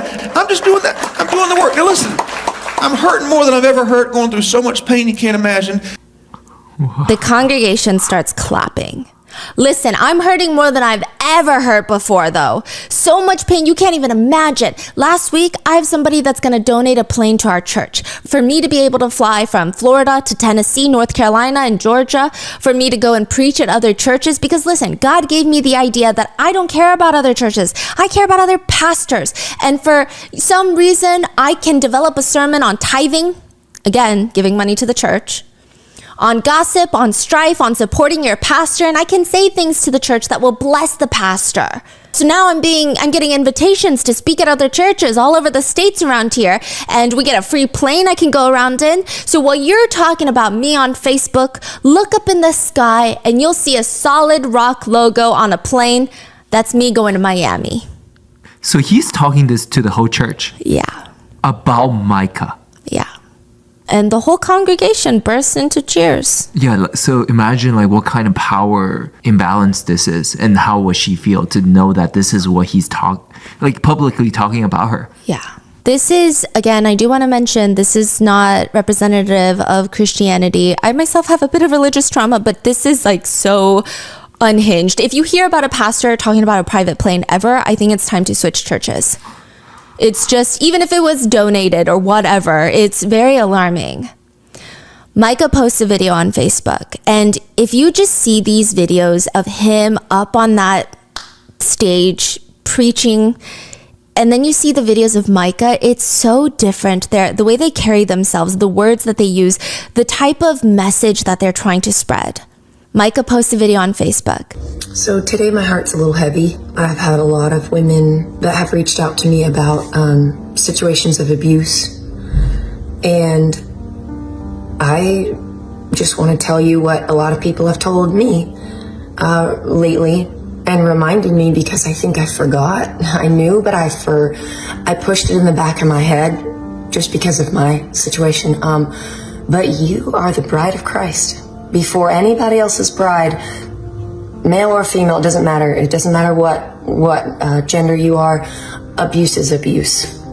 And my Bible says that he took all the abuse you could think of for you, so that you didn't have to live that life of slavery and bondage and pain. Jesus took it all for you. So you don't have to stay in a abusive relationship, whether that's sexual, whether that's somebody forcing you to take illegal drugs, or alcohol abuse, or physical abuse, psychological abuse, making you think that this is all your fault, or you're a bad mom, or you're a bad wife, or you're a bad husband, or you're not giving it your all when you know you are. God hates divorce, but why? According to everybody I've asked and the scriptures that I've found, it's because it hurts people. But does abuse hurt people? How do you think God feels about that?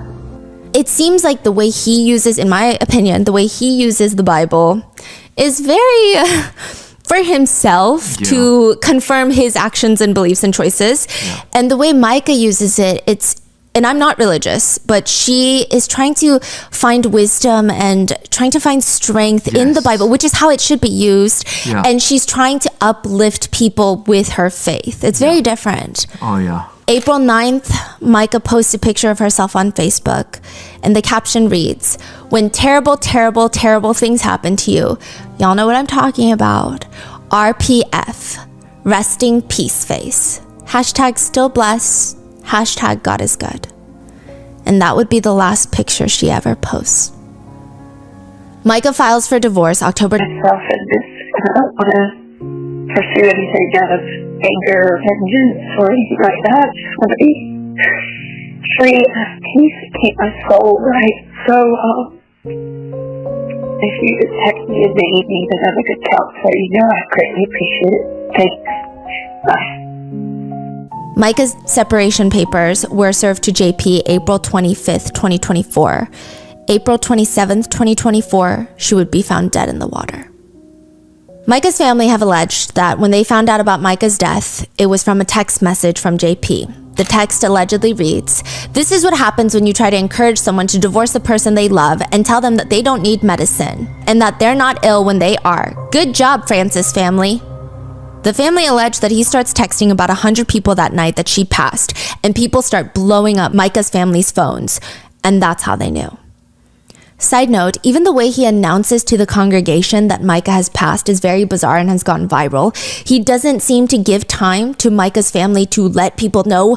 I mean, just the day after Micah is found, he goes up there and allegedly gives a full sermon, and at the end he says, "We're not going to do an altar call today. Instead, I'm going to have you stand up, and I'm going to make an announcement.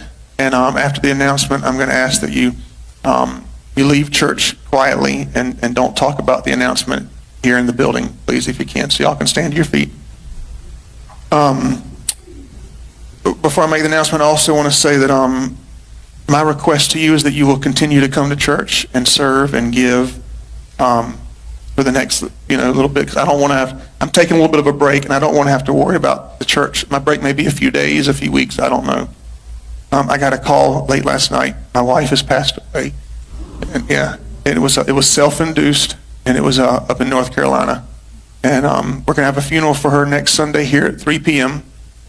And so it's all I can, I'm just kind of going on adrenaline right now. So y'all pray for me and my kids and everybody. And y'all knew that she wasn't well mentally, and that she needed her medicine that was hard to get to her. It was such an emotionless, bizarre announcement. Sunday, May 12th, 2024, JP holds a memorial for Micah at the Solid Rock Church. Her family does not attend. He says during the memorial service, while showing a slideshow of Micah, it's just weird. Netizens feel like he's complimenting his wife, but almost not. He would say things like, she'd get a tourist to take our picture, and I say, okay, thank you. And she said, oh no, this isn't good. Give it back to them. And they do it again, But she's so creative. Everything she did was creative. What's the next picture? Next picture? She'd stop. We'd be on the way to like a show or something, and she'd stop. I gotta get a picture. I said, we're gonna be late. And she said, I don't care. This is paraphrasing, but again, just kind of weird, right? He would also talk about how she loved tattoos, but he didn't. She wanted to skydive and do all these dangerous things, but he had to think about his kids. He also compliments her in ways that I just don't feel like are nice during a time to celebrate somebody's life. He would compliment her on how beautiful she was to look at, how she took care of him, dressed up as Wonder Woman for him because he loves comic books, took care of the kids, things of that nature. He continues, I can't even, if I had 10 hours today, that wouldn't be enough time to tell you all the great things about her and what it was like to be in an intimate relationship with her. I can still hear her voice, and I can still picture her just walking in the front door, and she was a great stepmom. She did so much work with the kids all the time. She was the one that would always pick them up from school and get their food, and she takes my daughter all the time to get their nails done or go to Lululemon, all the special girly things, and I appreciated that from the very, very beginning. Not once she ever complained about me having 5 kids, and this is my favorite video of her. And he plays a clip of her singing, and he starts doing this odd combination where he's laughing and crying, where he's like, like it's really, I don't know how to describe it. I can only play it for you. It's just weird.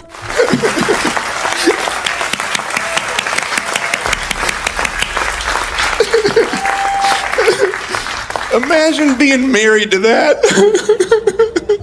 It was like that in our house all the time. Y'all eating. Pastor Randall's going to close in prayer. Side note, he does mention trying to resurrect her from the dead while visiting her body. He also states, it really hadn't hit me, As Christians, of course, we know she's not here and she's in heaven and she's, worshiping and enjoying and probably hadn't even had time to look down here yet. But, I got this lay next to her body and spent time with her body about 4 times this week, and each time it still didn't hit me. I thought she was going to wake up, I even tried to raise her from the dead one time this week. And actually that morning, I went to the mall later, and she bought me this dog tag, and the chain had broke, so I went to the mall to get it fixed, and I saw a female about 20-30 feet in front of me, and she was wearing one of Micah's dresses, and she had the same tattoo Micah has on her arm and the exact same hair, and it was just out of instinct. I screamed, Micah! I screamed, Micah! And the girl turned around, and it was one of her sisters. And I thought I raised her from the dead. She's alive, But I can't wait to see her again one day. Yeah. Does he look sad? No. In my opinion, no. He looks like he loves performing on stage. Yeah, if you told me, Stephanie, imagine a pastor who goes up on stage to hold the memorial for his wife, even if it's a celebration of life, this is just not what I would expect at all. How many people was in that church? Like, how many people was in the seat? Yes, prior to all of this happening, it was said that he had 2 sermons on Sundays, and a total of around 700 people would come. Whoa. Yes, his church does well. The church's assets are estimated to be close to $6 million. I believe they hold real estate. They have that plane that's almost $500,000. Whoa. Yeah, and it's alleged that he controls most of the church funds, if not all. Like, it's his church. So he's powerful. Yes. And he's well known in the area.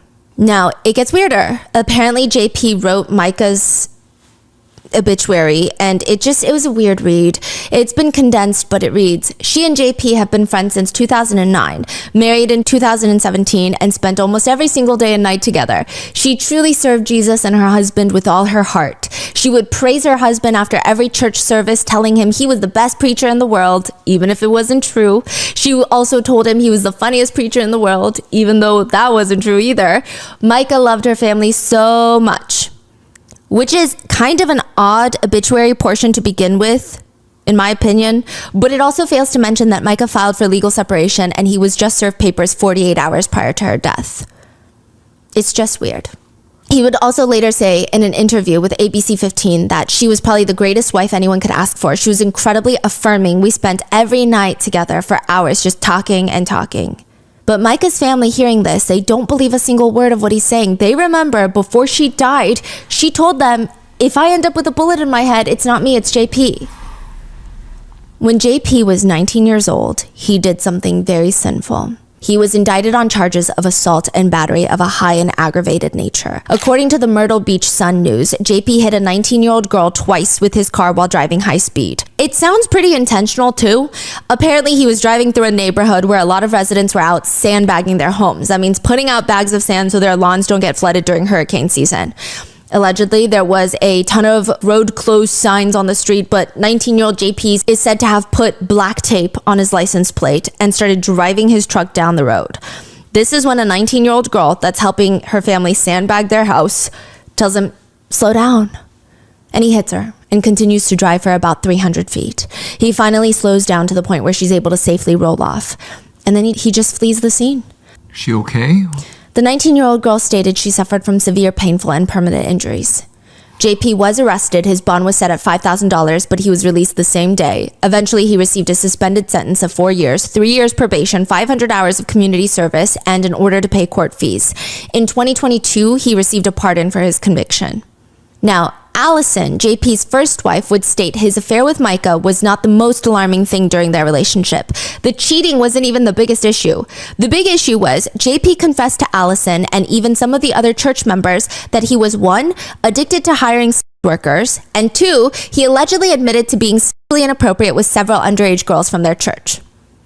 He would later tell some of the church members that this is all because he himself was abused sexually by his own dad. The church decides to forgive him for illegal acts that he committed against other people, which I don't know how you have that kind of jurisdiction, but they said, we will forgive you as long as you undergo an extensive sexual addiction program. He thought it was silly and he did not follow through with it. And apparently this, with the divorce of him divorcing Allison for Micah, caused a massive scandal in the church. The church members start splitting off, leaving to new churches, branching off in their own congregation. And he allegedly told the remaining church elders that there's nothing they can do to him. This is his church and he's got 100% authority. Allison said, after JP informed me that he had been inappropriate with minor female members of our church and disclosed to me the identity of these girls, I immediately contacted them to encourage them to come forward. Although they each shared with me detailed accounts of what JP did to them, they were too scared to make a police report or testify in court. When I learned they were too fearful to report JP, I went to the police department for the purpose of making a statement and requesting an investigation. However, I was in essence told by police officers that nobody would believe me because JP was a well-known pastor and we were in the middle of a divorce. Without the testimony of the victims, there was little else I could do to prove that JP had done this and ensure that he was held accountable. It seemed that at that moment, Allison felt like, again, there was nothing she could do, and she still has to co-parent with this guy. Allison has asked the court to give her immediate full custody over their children after Micah's death. She states in that document, so this is very recent, that JP has exhibited increasingly unstable behaviors, failed to provide a safe and stable environment for the kids, and has exposed the children in incidents of domestic dispute, which have been traumatic for the kids and just overall not in their best interest. She states that JP's mental health has increasingly deteriorated. And it's very interesting because JP keeps yapping on about Micah's mental health, but a lot of those close to him have major concerns for his. I don't see many people coming out with major concerns that they had for Micah's mental health. Obviously, she was going through a lot with the whole separation from JP, but nothing indicated, at least that the public knows about as of right now, any sort of ideations, dark thoughts, any sort of major depression. Not even episodes of manicness that he keeps describing. Like, nobody has come out to say, oh yeah, she definitely had those. I remember those. Which, side note, the ex-wife isn't the only one that's concerned about his mental health. JP even stated in a sermon that he was having a horrible time, that he himself is on 900 milligrams of lithium and he's seeing a counselor every week and he can't even get out of bed. He said, quote, I have unforgiveness, hatred, and demons coming out of me. Horrible. I'm in such a bad place. He said this before Micah died. Allison states sometimes he wouldn't even visit the kids because he would tell her he's not mentally well enough to take care of the kids right now. She said his behavior patterns were becoming increasingly erratic, irrational. The filing is 11 pages long, and Allison's main points are he uses having joint custody over the kids as a way to control and threaten Allison. Based on information she's received, she believes JP makes a lot more than he says he makes, and she would like to modify the child support agreement in place. She states the kids don't feel comfortable under his care. She said JP would preach sermons on the Sundays our children were with him and present in the congregation, disparaging Micah and indicating she has mental health issues and eventually putting her in a mental hospital. The children were subjected to JP calling Micah crazy one day and then her being back in their home at the next visit with their father assuring them that she was fine.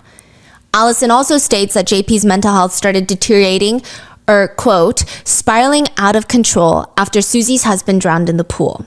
She said, he informed me he was getting into buying guns and shooting. He had purchased a gun safe for his home, and as a convicted felon, he is not allowed to have weapons. However, he managed to get a police chief from the church to assist with expunging his record.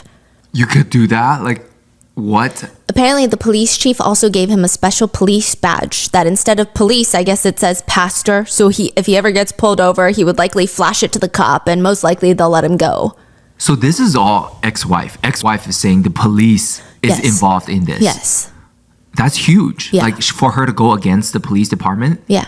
Like, that says a lot. Well, I don't know if she's going against them. Not going against, but she's exposing this information, right? Yes, but it's not, I don't think it's not necessarily a crime to help expunge someone's record. You can apply to get it expunged at any point. But to have a police chief involved in the process is definitely going to make it easier, in my opinion, right? And so for her to state that in the affidavit is, I think, interesting, though. Yes. Now, side note, JP wasn't allowed to have his underage daughter over at night. He was only allowed to have daytime visits with his underage daughter, which JP kept telling Allison that he prayed she would change her heart about that choice. One text message admitted into the affidavit by Allison reads, "You can't have normal privileges because you have committed terrible crimes of sexually molesting underage children. Praying for my heart to change is absolute gaslighting." Ultimately, Allison states in the filing that if they continue to share joint custody over the children, she believes it'll be detrimental to the safety of both her and the children, and she believes Micah. She says, Micah began calling me for advice on how to free herself from JP and for guidance to counselors and people to assist her. I prayed with Micah and did all that I could to provide her with sound advice and guidance. Micah shared information with me about the things that my children were exposed to while in the care of JP and warned me that my children were in danger while in his care. I have tremendous concern about the safety and welfare of our children while in the care of JP, especially now that Micah is no longer present. I was married to JP for 16 years. Although my story and what I lived through with JP is different in some ways, many of the details shared with me by Micah are so similar to my own experiences with JP, I know she was being truthful. Another part of the affidavit from Allison states that she does not want her children to be around JP's father in any capacity, which is very interesting to state. This is their grandfather, but JP's father has been slightly vocal about this case. He sent a 900-word document to the Daily Mail alleging that Micah's mental health problems were severe, but it's all being covered up to protect her memory. He alleges that her family is in denial of such mental health issues and that she is, quote, a very, very, very sick woman. Which I feel like you can't really throw stones without checking the foundation of your house first. Reginald Miller, JP's father, was once charged with labor fraud, visa fraud, and failure to pay minimum wage. He was accused of turning his Bible college into a forced work camp. He served 15 months in prison after his arrest. Additionally, his very questionable past allegations where he has been accused of making sexual advances towards men whose wives were in Bible study. When he was asked later about the claims against him, he just said, allegations are allegations. Okay, same goes here. Allegations are allegations. We can talk about it. Speaking of, there are allegations or theories that JP was stealing donations intended for the church and its charitable activities, and he was taking them for personal use, allegedly, but I don't know. There are also other allegations that he just ran his church very peculiarly. He has a very, he really likes tithing. I heard it come up a lot in his sermons, meaning giving a percentage of your income to the church. Some former members allege that if you tried to leave the church or if you disagreed with him, he would harass you, spread rumors about you, and make you a social pariah amongst all the other local churches in the area. This is what's alleged. Again, I've never been part of his church, so I can't tell you definitively. Soon after Micah's death, a series of Facebook posts start circulating. All people who claim to have connection to Micah and JP start sharing their stories. These Facebook posts are other individuals and their thoughts and feelings and versions of events, so we could not verify them, obviously. But they're real people, right? Yes. One friend that spoke to Micah the night that she passed, or the night before she passed, said on Facebook, "I will not sit here and pretend that I know exactly what happened, but I know a lot. And I'm well aware in the past that Micah has had mental health issues, and I witnessed her struggle firsthand. The Micah I witnessed last month, I was seeing a grown woman trying to break the chains of an abusive marriage. When I talked to Micah last, she was making plans, moving forward, and trusting God. Her faith was her shield. She had reconnected with people that she had been isolated from, myself included. She was sorting out her new normal. She was making plans to get a haircut. She was a woman making plans to live. I was so overwhelmed seeing people on the news last night trying to minimize Micah by painting her as mentally ill."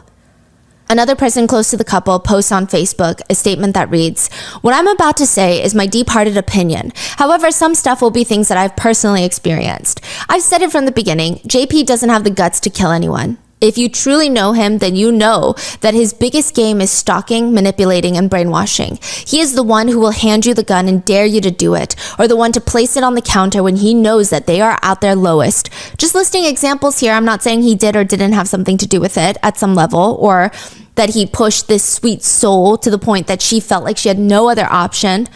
It's heartbreaking. It's nauseating. I can promise you this, JP is smiling. He is thinking that he is not at fault. He is thinking that this will blow over and that he will build his new church and he will have another brainwashed congregation to follow him. He is a narcissist at its finest. Don't stop speaking out. He will make someone's life a living hell until they feel that they can't escape it. I've personally witnessed many situations in over 30 years that I've known him. I've stood up to him in his lies and we've had multiple disagreements. I've always said that JP was scared of me because he doesn't know how to handle a woman or a man who calls him out on his who doesn't fall for his manipulating techniques. He's a weak man with a brilliant ability to manipulate and brainwash." A woman claiming to be JP's ex posted on Facebook. Again, this is a claim, an allegation. But she posted, "I am an ex of John Paul Miller. I was 14 years old when he was 19 years old.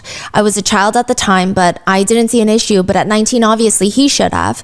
We dated for a year, and I found out that he was dating his first wife, Allison, while we were together. All unbeknownst to her. She later found out and lied about it, as he continued to do about the multitude of infidelities the remainder of their marriage. This has been hard to watch and keep quiet about, but I feel like it's time to be transparent." She states in her post that JP reached out to her after Allison left him when she found out that he was cheating with Micah. And she said, he was not remorseful of his actions. He was upset over the amount of people that left the church and that hurt him financially. Soon after, another woman comes forward, a woman with text message conversations with JP. She's actually not a member of the church or a friend of theirs. She works for a restaurant that JP visited February 23rd, about 2 months prior to Micah's death. He left almost a 50% tip and wrote his number underneath the little signature portion with a big smiley face. And the text message reads, allegedly from JP, "I think I need a bikini pic of you." She has no idea he's married. She just responds, "LOL, I don't know if I really have any." "Come on." "Okay, no bikini then." Winky face, meaning just naked then. She responds, "LOL, I think most of the time when I'm in a swimsuit, I'm also in a mermaid tail." It seems like maybe she had a side gig of being like a mermaid. I'm not sure. "Are any of my pics going through?" JP asks. "Nope." Do you have one with just the mermaid tail?" Smiley face. "Haha, I don't think I do actually. Give me something. I'm still trying to send pics." She finally sends a picture. She writes, "Okay, this one isn't bad, but that's all you're getting right now." Shy face. "Wow, you're super hot. I love it. Thank you so much." She asks him, "What do you do?" And he says, "Well, ... Well, ... question mark, LOL. I'm a senior pastor of Solid Rock at Market Common, and I'm headmaster and founder of Faith First Academy. I'm going through a divorce due to my soon-to-be ex-wife. She is bipolar and schizophrenic and left town after she got out of the mental hospital for the 7th time, frowny face. I'm also owner of the Crocodile Rocks, which is like a piano bar at Broadway at the beach. Yeah, she stopped talking to him after that. April 30th, 2024, 3 days after Micah's death, another police report is filed. JP calls the police to state that the leasing agent would not let him into his deceased wife's apartment to collect her things. Now, why would he want to go there? Micah's family believed that JP was there so that he could get her diaries and journals and potentially any other documents that could incriminate him. According to an affidavit later filed by Micah's family, they state, Micah was gathering and sorting evidence that she had to bring to an attorney for filing divorce pertaining to his abuse, character, and his affairs, and associates that he paid off or blackmailed. Those documents, emails, files, etc. were removed from her phone, personal laptop, vehicle, and purse and never recovered. Ultimately, the police have ruled Micah's death a self-exit. For a few reasons. The medical examiner does not believe there was any evidence of anything indicating foul play on her body. There is no reason for the authorities to believe that she was not alone at the state park when she died. And the one person who many believe has a motive, JP, has an alibi. He was seen in a sporting event about 3 hours away. Investigators said that they located multiple eyewitnesses who confirmed the pastor was at the event all weekend. His truck was seen en route from Charleston and back. But likely one of the most heavily weighed aspects is the 911 call. There was a call placed from the park.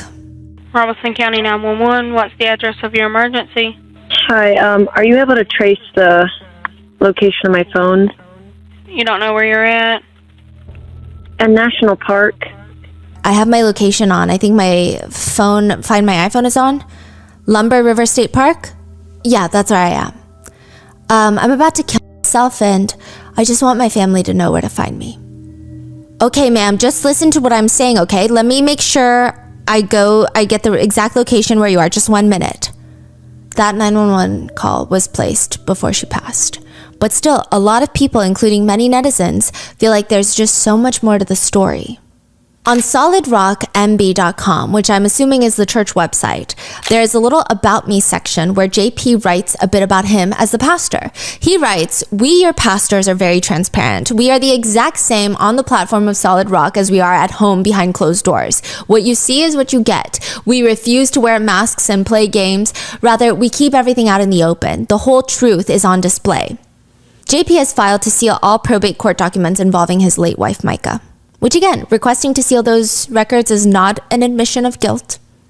But Micah's family, the Francis family, have filed a petition to become the administrators of Micah's estate. There were concerns that JP was trying to manipulate his assets during the separation with Micah. Allegedly, Micah said that he was moving around assets so that in the event of a divorce, Micah would have nothing or a lot less of what she was entitled to. For example, their house that they lived in would likely be considered marital property. Well, he ends up selling the property to the church, which Micah does not have control over the church's finances. And technically it's not his finances because churches are nonprofits. But what JP kind of selling your house to the church? What? Yeah.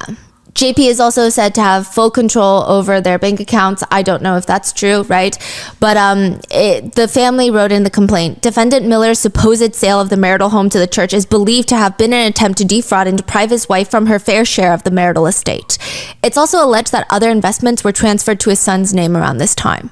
Which, side note, Micah's family also requested to posthumously change her name, drop her maiden name, or drop Miller, or go back to her maiden name, And JP has pushed back on this in court, which is so odd to me because they were already in the process of separating. She was filing for a legal separation. Why would he need her to still be Micah Miller? It's such an odd thing to fight about. A lot of netizens think it's just ego. He just seems to be a very odd character, I think is the nicest way to say it. Now, side note, according to Allison, JP's ex-wife, JP told the kids his plan was to, quote, sue everyone and become a millionaire. Everyone as? Social media people who talk about the case, allegedly.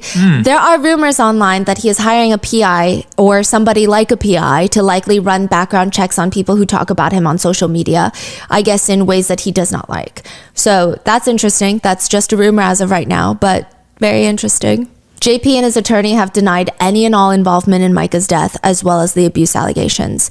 The attorney made a statement, the gist being, following the untimely death of Micah Miller, unfounded rumors and false accusations began circulating on social media and in various media news outlets, suggesting Pastor Miller's involvement in her demise.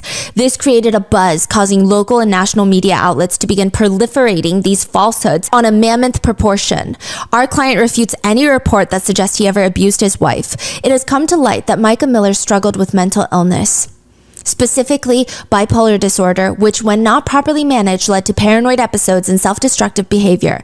Again, Micah suffered from mental illness, and some reports made by her in the recent past are nonsensical.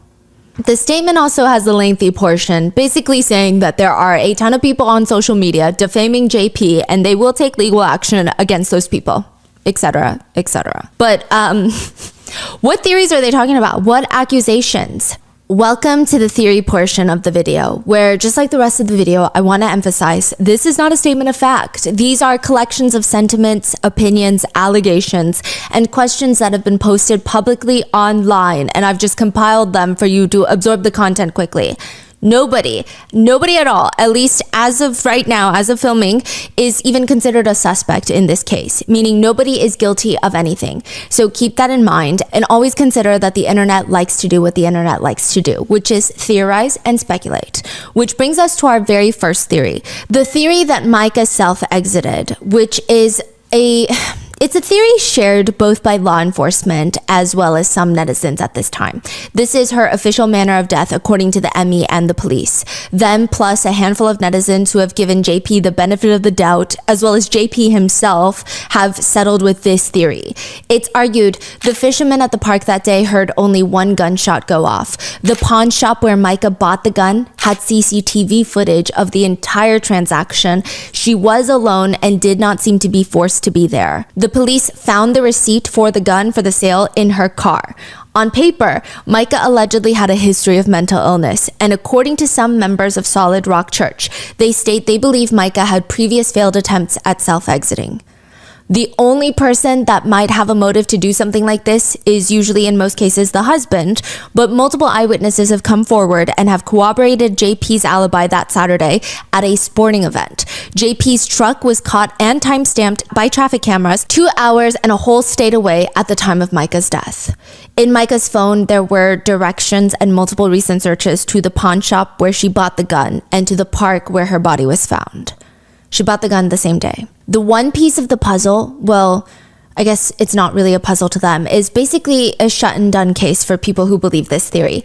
The one detail they always cite is the 911 call. Micah called 911 and said she was going to self-exit that day at 2:54 p.m. Police were dispatched to her location at 3:03 p.m.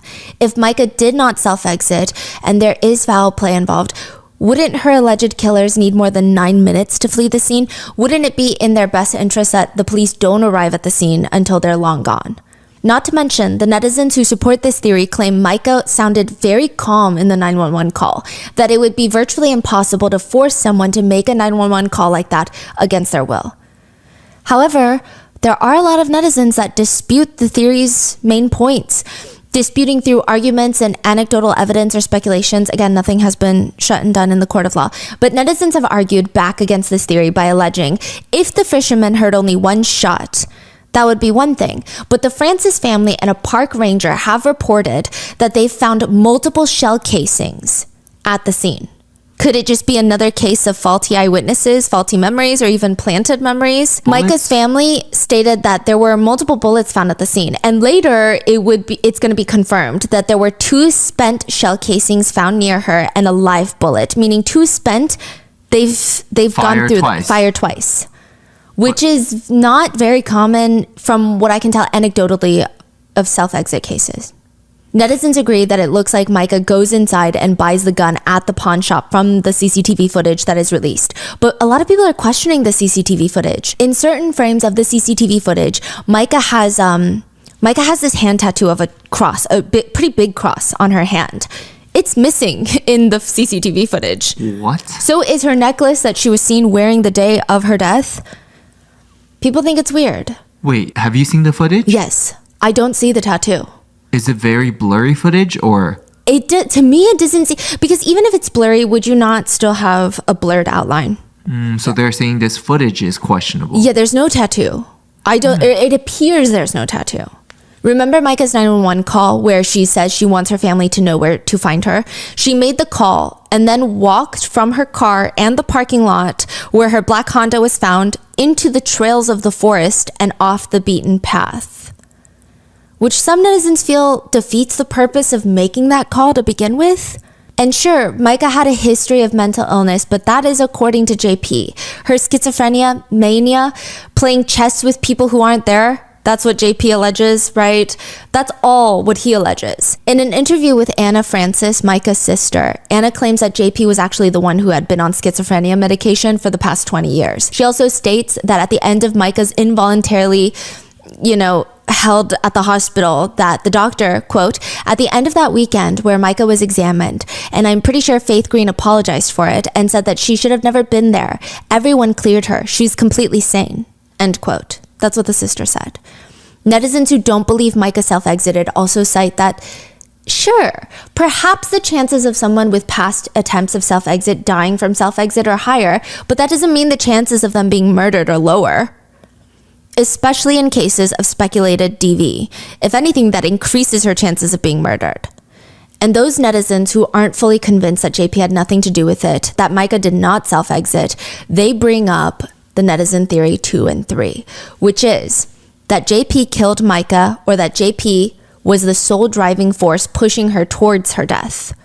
Again, another quick, super brief legal disclaimer. At the date of this recording, there have been 0 official suspects nor persons of interest named by the authorities. Micah's death at the date of this recording has still officially been ruled a self-exit by the police and the medical examiner. The following details, little facts that have been pointed out or inconsistencies are all netizen speculation, and the source notes will be in the description. And all of this is public information available online. And again, just to cover all the bases, the police do not believe JP Miller was involved with the death of his wife. Alleged theory number 2. Pastor JP allegedly killed his wife, and using his authority within the church, he spun his own little narrative to cover up any traces of foul play. Netizens believe that JP has a motive to want to be single or to be free, and that motive, they allege, is Susie Skinner. Remember his alleged girlfriend and affair? Susie Skinner's husband died in the pool. Susie and JP were spotted at a sushi bar just 4 days after Micah died. 2 seats down, a local recognized JP from the news and snapped the 2 pictures for proof. The 2 were having drinks and a bite to eat only 4 days after his wife died. Susie Skinner was also allegedly spotted on June 14th, 2024, with a tote bag slung over her shoulder, walking towards JP Miller's alleged truck, getting in, and the 2 of them driving off. Not only that, but netizens have noticed that the truck is parked on the street and not in the driveway. So they allege, it's kind of interesting if they weren't having an affair, if these are really 2 church members just trying to find comfort in each other, why would he park not on the driveway? Wait, whose driveway? I'm so sorry. Susie Skinner's driveway. He didn't park in the driveway, he parked on the street. It seemed like if they're not having an affair, why would he park on the street? Why can't he just park in her driveway and pick her up? Okay. Like he doesn't want to be seen, that he's picking her up? Yes, which is, you only do that when something is weird, no? Typically? According to JP's ex-wife's affidavit, 2 weeks before Chris Skinner's death on September 6th, remember Chris confronted JP telling him to stay away from his wife, Susie? Mm-hmm. The affidavit also states, quote, "It is chilling to know that the spouses of both Susie and JP are now dead due to tragic events." Netizens are also questioning JP's alleged alibi. The police posted pictures of JP's truck in South Carolina as proof of his alibi on the day that Micah died. They even said JP was accompanied while traveling in the truck to South Carolina, so he's not alone. Netizens wonder though, all the pictures the police provided showed the back of JP's truck. You can't see who's in the driver's seat, let alone in the passenger seat. The window tint is so dark you can't even see a silhouette of anyone in the truck. And again, there have been multiple witnesses that have come forward to confirm JP's alibi, but this is just netizen opinion. Some netizens' thought processes continue. Sure, JP's car has an alibi, but to some netizens, they feel like they haven't seen the proof that he was or wasn't in that car. What if he was driving a separate car that day? Netizens also questioned the police's report stating that they had eyewitnesses who corroborated JP's alibi. Because doesn't JP have connections to the police? Which is a very crazy allegation to make, collusion with the police. But netizens say, he does have friends in the police department. Not saying the police are lying, not saying that they're doing anything weird, but he does have friends. I mean, remember that friend that gave him the pastor badge? The one that helped expunge his record? Mm-hmm. Some netizens question, hypothetically speaking, of course, if JP was able to successfully be pardoned, allegedly with the help of a police chief, what else can he get away with? Then another point made by netizens online is Micah had a necklace that she was seen wearing the day she died. Later, JP was wearing it in an interview with the local news, and people wondered, how did he get the necklace if they were separated?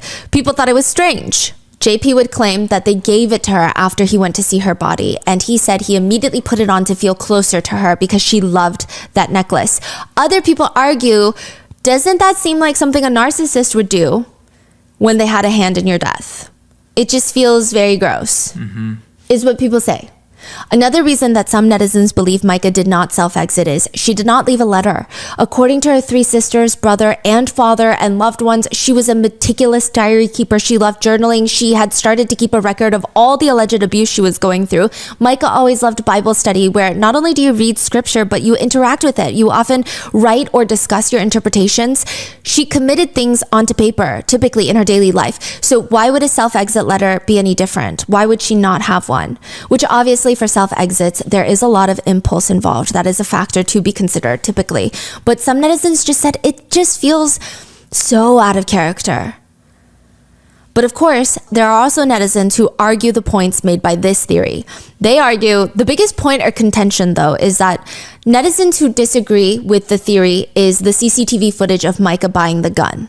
They say CCTV footage is notoriously low resolution, so the tattoo that is supposed to be on her hand is probably just too small for the pixels to pick up. It was, it's like a rather thin cross, they said. Same goes for the disappearing necklace. The pixels are too small to be picked up. You also need a valid state ID to purchase a weapon in South Carolina, meaning there's the world's slimmest chance that that footage was edited to look like Micah or that somehow a body double went in. The chances that the camera's resolution is bad is far more plausible. So with that, a sub-theory develops. The theory, not fact, pure internet speculation, is that JP killed Micah, but he hired someone else to pull the trigger and make it appear as a self-exit. Speculators say it would explain all of the confusion surrounding JP's alibi, because with a murder-for-hire plot, it doesn't matter where he is. It would also explain away parts of the 911 call, because if it was somebody that was hired to do a hit, allegedly, hypothetically, then it wouldn't really matter if they were just in the woods at the time that she died. They have no connection. There were kayakers, there were fishermen around. If they have no connection to Micah, perhaps the police wouldn't even look into it. It's a state park. The allegation is that somebody had threatened Micah, forced her to buy the gun, forced her to call 911 and say that she was going to self-exit. But that 911 call is a huge part of the case. People say that Micah is just way too calm, that there's no way someone could have forced her to fake a self-exit call like that. Well, Micah's father, Michael, did an interview with Law and Crime where he agreed Micah was way too calm. In fact, she was talking so slow, he even wondered if it was her. Michael suggested that his daughter's voice was created using AI. So this sounds really far-fetched, right? It sounds like a sci-fi movie. But I personally guarantee you that if not now, one day we're going to start seeing AI interfering with investigations and being part of cases more and more often. Again, I'm not saying there's proof to that theory or trying to convince you of anything in today's case. There's no proof that AI was involved, actually. But I personally believe, in my opinion, that if AI can fake those kidnapping calls that are made to families by scam artists, then eventually, if not already, then one day AI will be present in more crimes. Another detail that netizens refer to in regards to their belief that Micah was murdered are the alleged bruises and self-defense wounds on her body. Micah's body was cremated. Yeah, that's a whole thing too we're going to get into. But her family did go and see her body, and they stated that she had bruising on her wrist. I do know that the Emmy is saying that could have happened after her death, during pulling her out of the lake. Some people argue that and say that you actually can, it's very hard to form bruises when you're dead because your blood is no longer circulating. Now, the family has also claimed that JP made the parents approve cremation in order to see Micah's body. Anna Francis said, in order to see her, our parents, per John Paul, JP, our parents had to sign that she had to be cremated. So either sign it and do it easily so you can see her, or you just put up a fight and you don't get to see her anyway. That's really weird. Yeah, he will later refute this. It's a whole thing. But the family said that they did take photos and videos of her body and of what they believe were self-defense wounds. And of course, the pictures were submitted to the proper authorities and are currently being kept private as the investigation continues. As of June 25th, 2014, the North Carolina Office of the Chief Medical Examiner released a preliminary summary of the circumstances surrounding Micah Miller's death. Netizens that believe Micah did not self-exit, in their personal opinions, they do not believe law enforcement findings, and they believe this new release actually supports their claims. They point to Exhibit A, which reads, law enforcement recovered 2 spent casings and 1 live round on the bank of the river. These are the casings that Michael Franzen had alluded to in his interview with Law and Crime. And now we have the ME's report that says that there were 2 spent, meaning 2 separate rounds of ammunition that were fired, and only 1 live round was found, meaning 1 unfired bullet was found as well. 2 things about this. Like I said, netizens argue that people who die by self-exit through firearm almost exclusively fire 1 shot, which is the fatal shot. The idea that a practice shot was fired, to the netizens, feel doubtful. They believe the blowback and the sound of a round being fired is almost always enough to rattle the person, especially when they're firing with a 9mm gun, which is what she had. It is no small dainty pea shooter. This is a common choice for officers in law enforcement as their go-to handgun. And number 2, right after the ME report states 2 spent and 1 live bullets, the document says, deceased was found prone, submerged in river, beside tree limbs, about 100 feet from the casings. People, netizens have argued that 100 feet is about the length of 5 giraffes stacked on top of each other, or 3 yellow school buses, roughly 2/3 the length of an Olympic-sized swimming pool. Now, there could be completely reasonable explanations for this detail, and this detail in itself is not alarming. But some netizens wonder, if the gun was fired on the riverbank, where the shell casings are found, and Micah shot herself, how did her body end up 100 feet away from the casings? Now, obviously, people are going to state, oh, the current of the river. But netizens that have been to this park recently and they've seen videos, the water seems almost completely still. And the water is incredibly shallow. They wonder, what are the chances that her body floated 100 feet away when there's almost no current? And her body was found really quickly, no? Yes. Again, this is not a fact, it's an opinion and question posed by netizens. And one final theory from our research, the most popular theory, is the theory that Micah did die by self-exit, but that doesn't make JP Miller less guilty of killing her. One netizen summed up this theory in a comment on Reddit. When you have been groomed since 14 or 15 years old, when you have reached out to the police for help and no one is helping, your church is not helping you, when your spouse brainwashed you while grooming you as a child, and then makes you feel like you're crazy, and he puts you in an institution, he steals your car and puts a tracker on your car, you get to a point where there feels like there's no way out. It is not a woman's fault if she ends it all, when it was someone else that pulled the metaphorical trigger. Netizens also cite that the chances of the whole thing being a conspiracy with hitmen and a premeditated plot are highly unlikely compared to the chances that she did die by self-exit, but that JP should still be held accountable in some way. In most cases like this, I assume JP would release a statement through his attorney like he did and retreat to try not to stir stuff up and lay low. But no, he starts posting onto TikTok. These full-length videos are going to be linked in the show notes, but they have been condensed for length here. In one video, JP starts off by saying, "Greetings, everybody. I'm here to let you know that my silence is nothing more than wisdom and self-control, so we can win the war that is up ahead. I look forward to presenting over 350 pieces of proof on what Micah thinks about her family and what Micah thinks about her lawyer and the things her lawyer's saying and the things that her family's saying, and Charlotte and all these other people that are saying things." People forget that Micah corresponded with me more than anybody else on planet Earth. And I know her heart, and I have her text messages, and we're going to disprove all the lies that are out there. And there's so many lies, it seems like everybody thinks the world is flat. And you ask them why, and they say, well, it says on the news the world's flat. Or, Robbie Stinky Harvey said that it's flat. Or JLR Never Investigates says that it's flat. But when I get to court, I'm going to show you that the world is round. And you're going to be shocked at some of the things that you see that Micah says. And we're going to find out actually who is responsible for my wife's death. And Micah will have justice when it's all said and done. And I'm going to make sure of it. So thank you so much. I look forward to seeing you soon. God bless. In another TikTok, he addresses the fact that he preached the day after his wife passed and the announcement he made of his wife's passing. And he basically says, in the beginning of the TikTok that Micah allegedly wanted a very thick wedding band tattooed on her wedding finger. He says, so that when she was working out or when we were on vacation, when she didn't have a ring, she let everybody know that she was still married. That is not something that someone who is being abused does. Which I don't think, again, is factually correct. But that could be my cluttered brain. So the reason I preached the night after she passed, the night before that at midnight, I had 5 people in my house telling me not to preach. I would be crazy for doing it. I didn't listen. It's because at first I didn't believe it. I had spent the past 3.5 months doing everything I could to keep her alive. My goal every single day to find somebody to some way get her medicine, because I told them that she was going to commit suicide if she didn't get her lithium.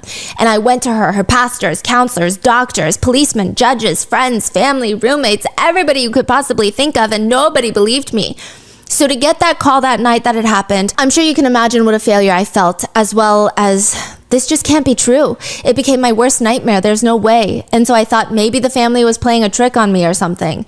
The other side of it was, I thought if it is true, I don't want to deal with it. I don't want to do anything. I want to just keep living my life as if it never happened, because I was not ready to believe that it happened. So the next day I preached. I was like a fool. And then I made my announcement for everybody to be quiet and leave, because like a moment of silence, like you do in respect. I did it like I didn't want anyone to be talking about suicide or mental illness or asking me questions, or I just want them to leave and go talk to Jesus about it and then talk to me at some later date. I was not prepared to deal with any of it at all. I'm sure you cannot imagine what it's like to be trying your best to keep somebody alive and then find out they passed, and then how you handle yourself in the next 24, 48 hours. I don't think there's a manual on that. So if that offends anybody, I apologize, but I did the best that I could with what I had. And God bless. Other allegations in his series of TikToks include, he states that someone is making fun of him because he sniffs, but he says it's a tic that he's had since he was a kid, which I don't know. I'm just saying he says a lot of things, okay? He yaps a lot. He really is a talker. Yeah, and just like everything becomes such a, woe is me, look at me, I'm so good. Everybody's evil. He said the whole case is actually about mental health awareness. He alleges and claims that Micah was diagnosed with bipolar 2 disorder, schizophrenia, dependent personality disorder. He claims that she had several of other diagnoses by different doctors at different times all throughout the last 7 years. He continues the 2 diagnoses that stayed every single year were schizophrenia and bipolar 2.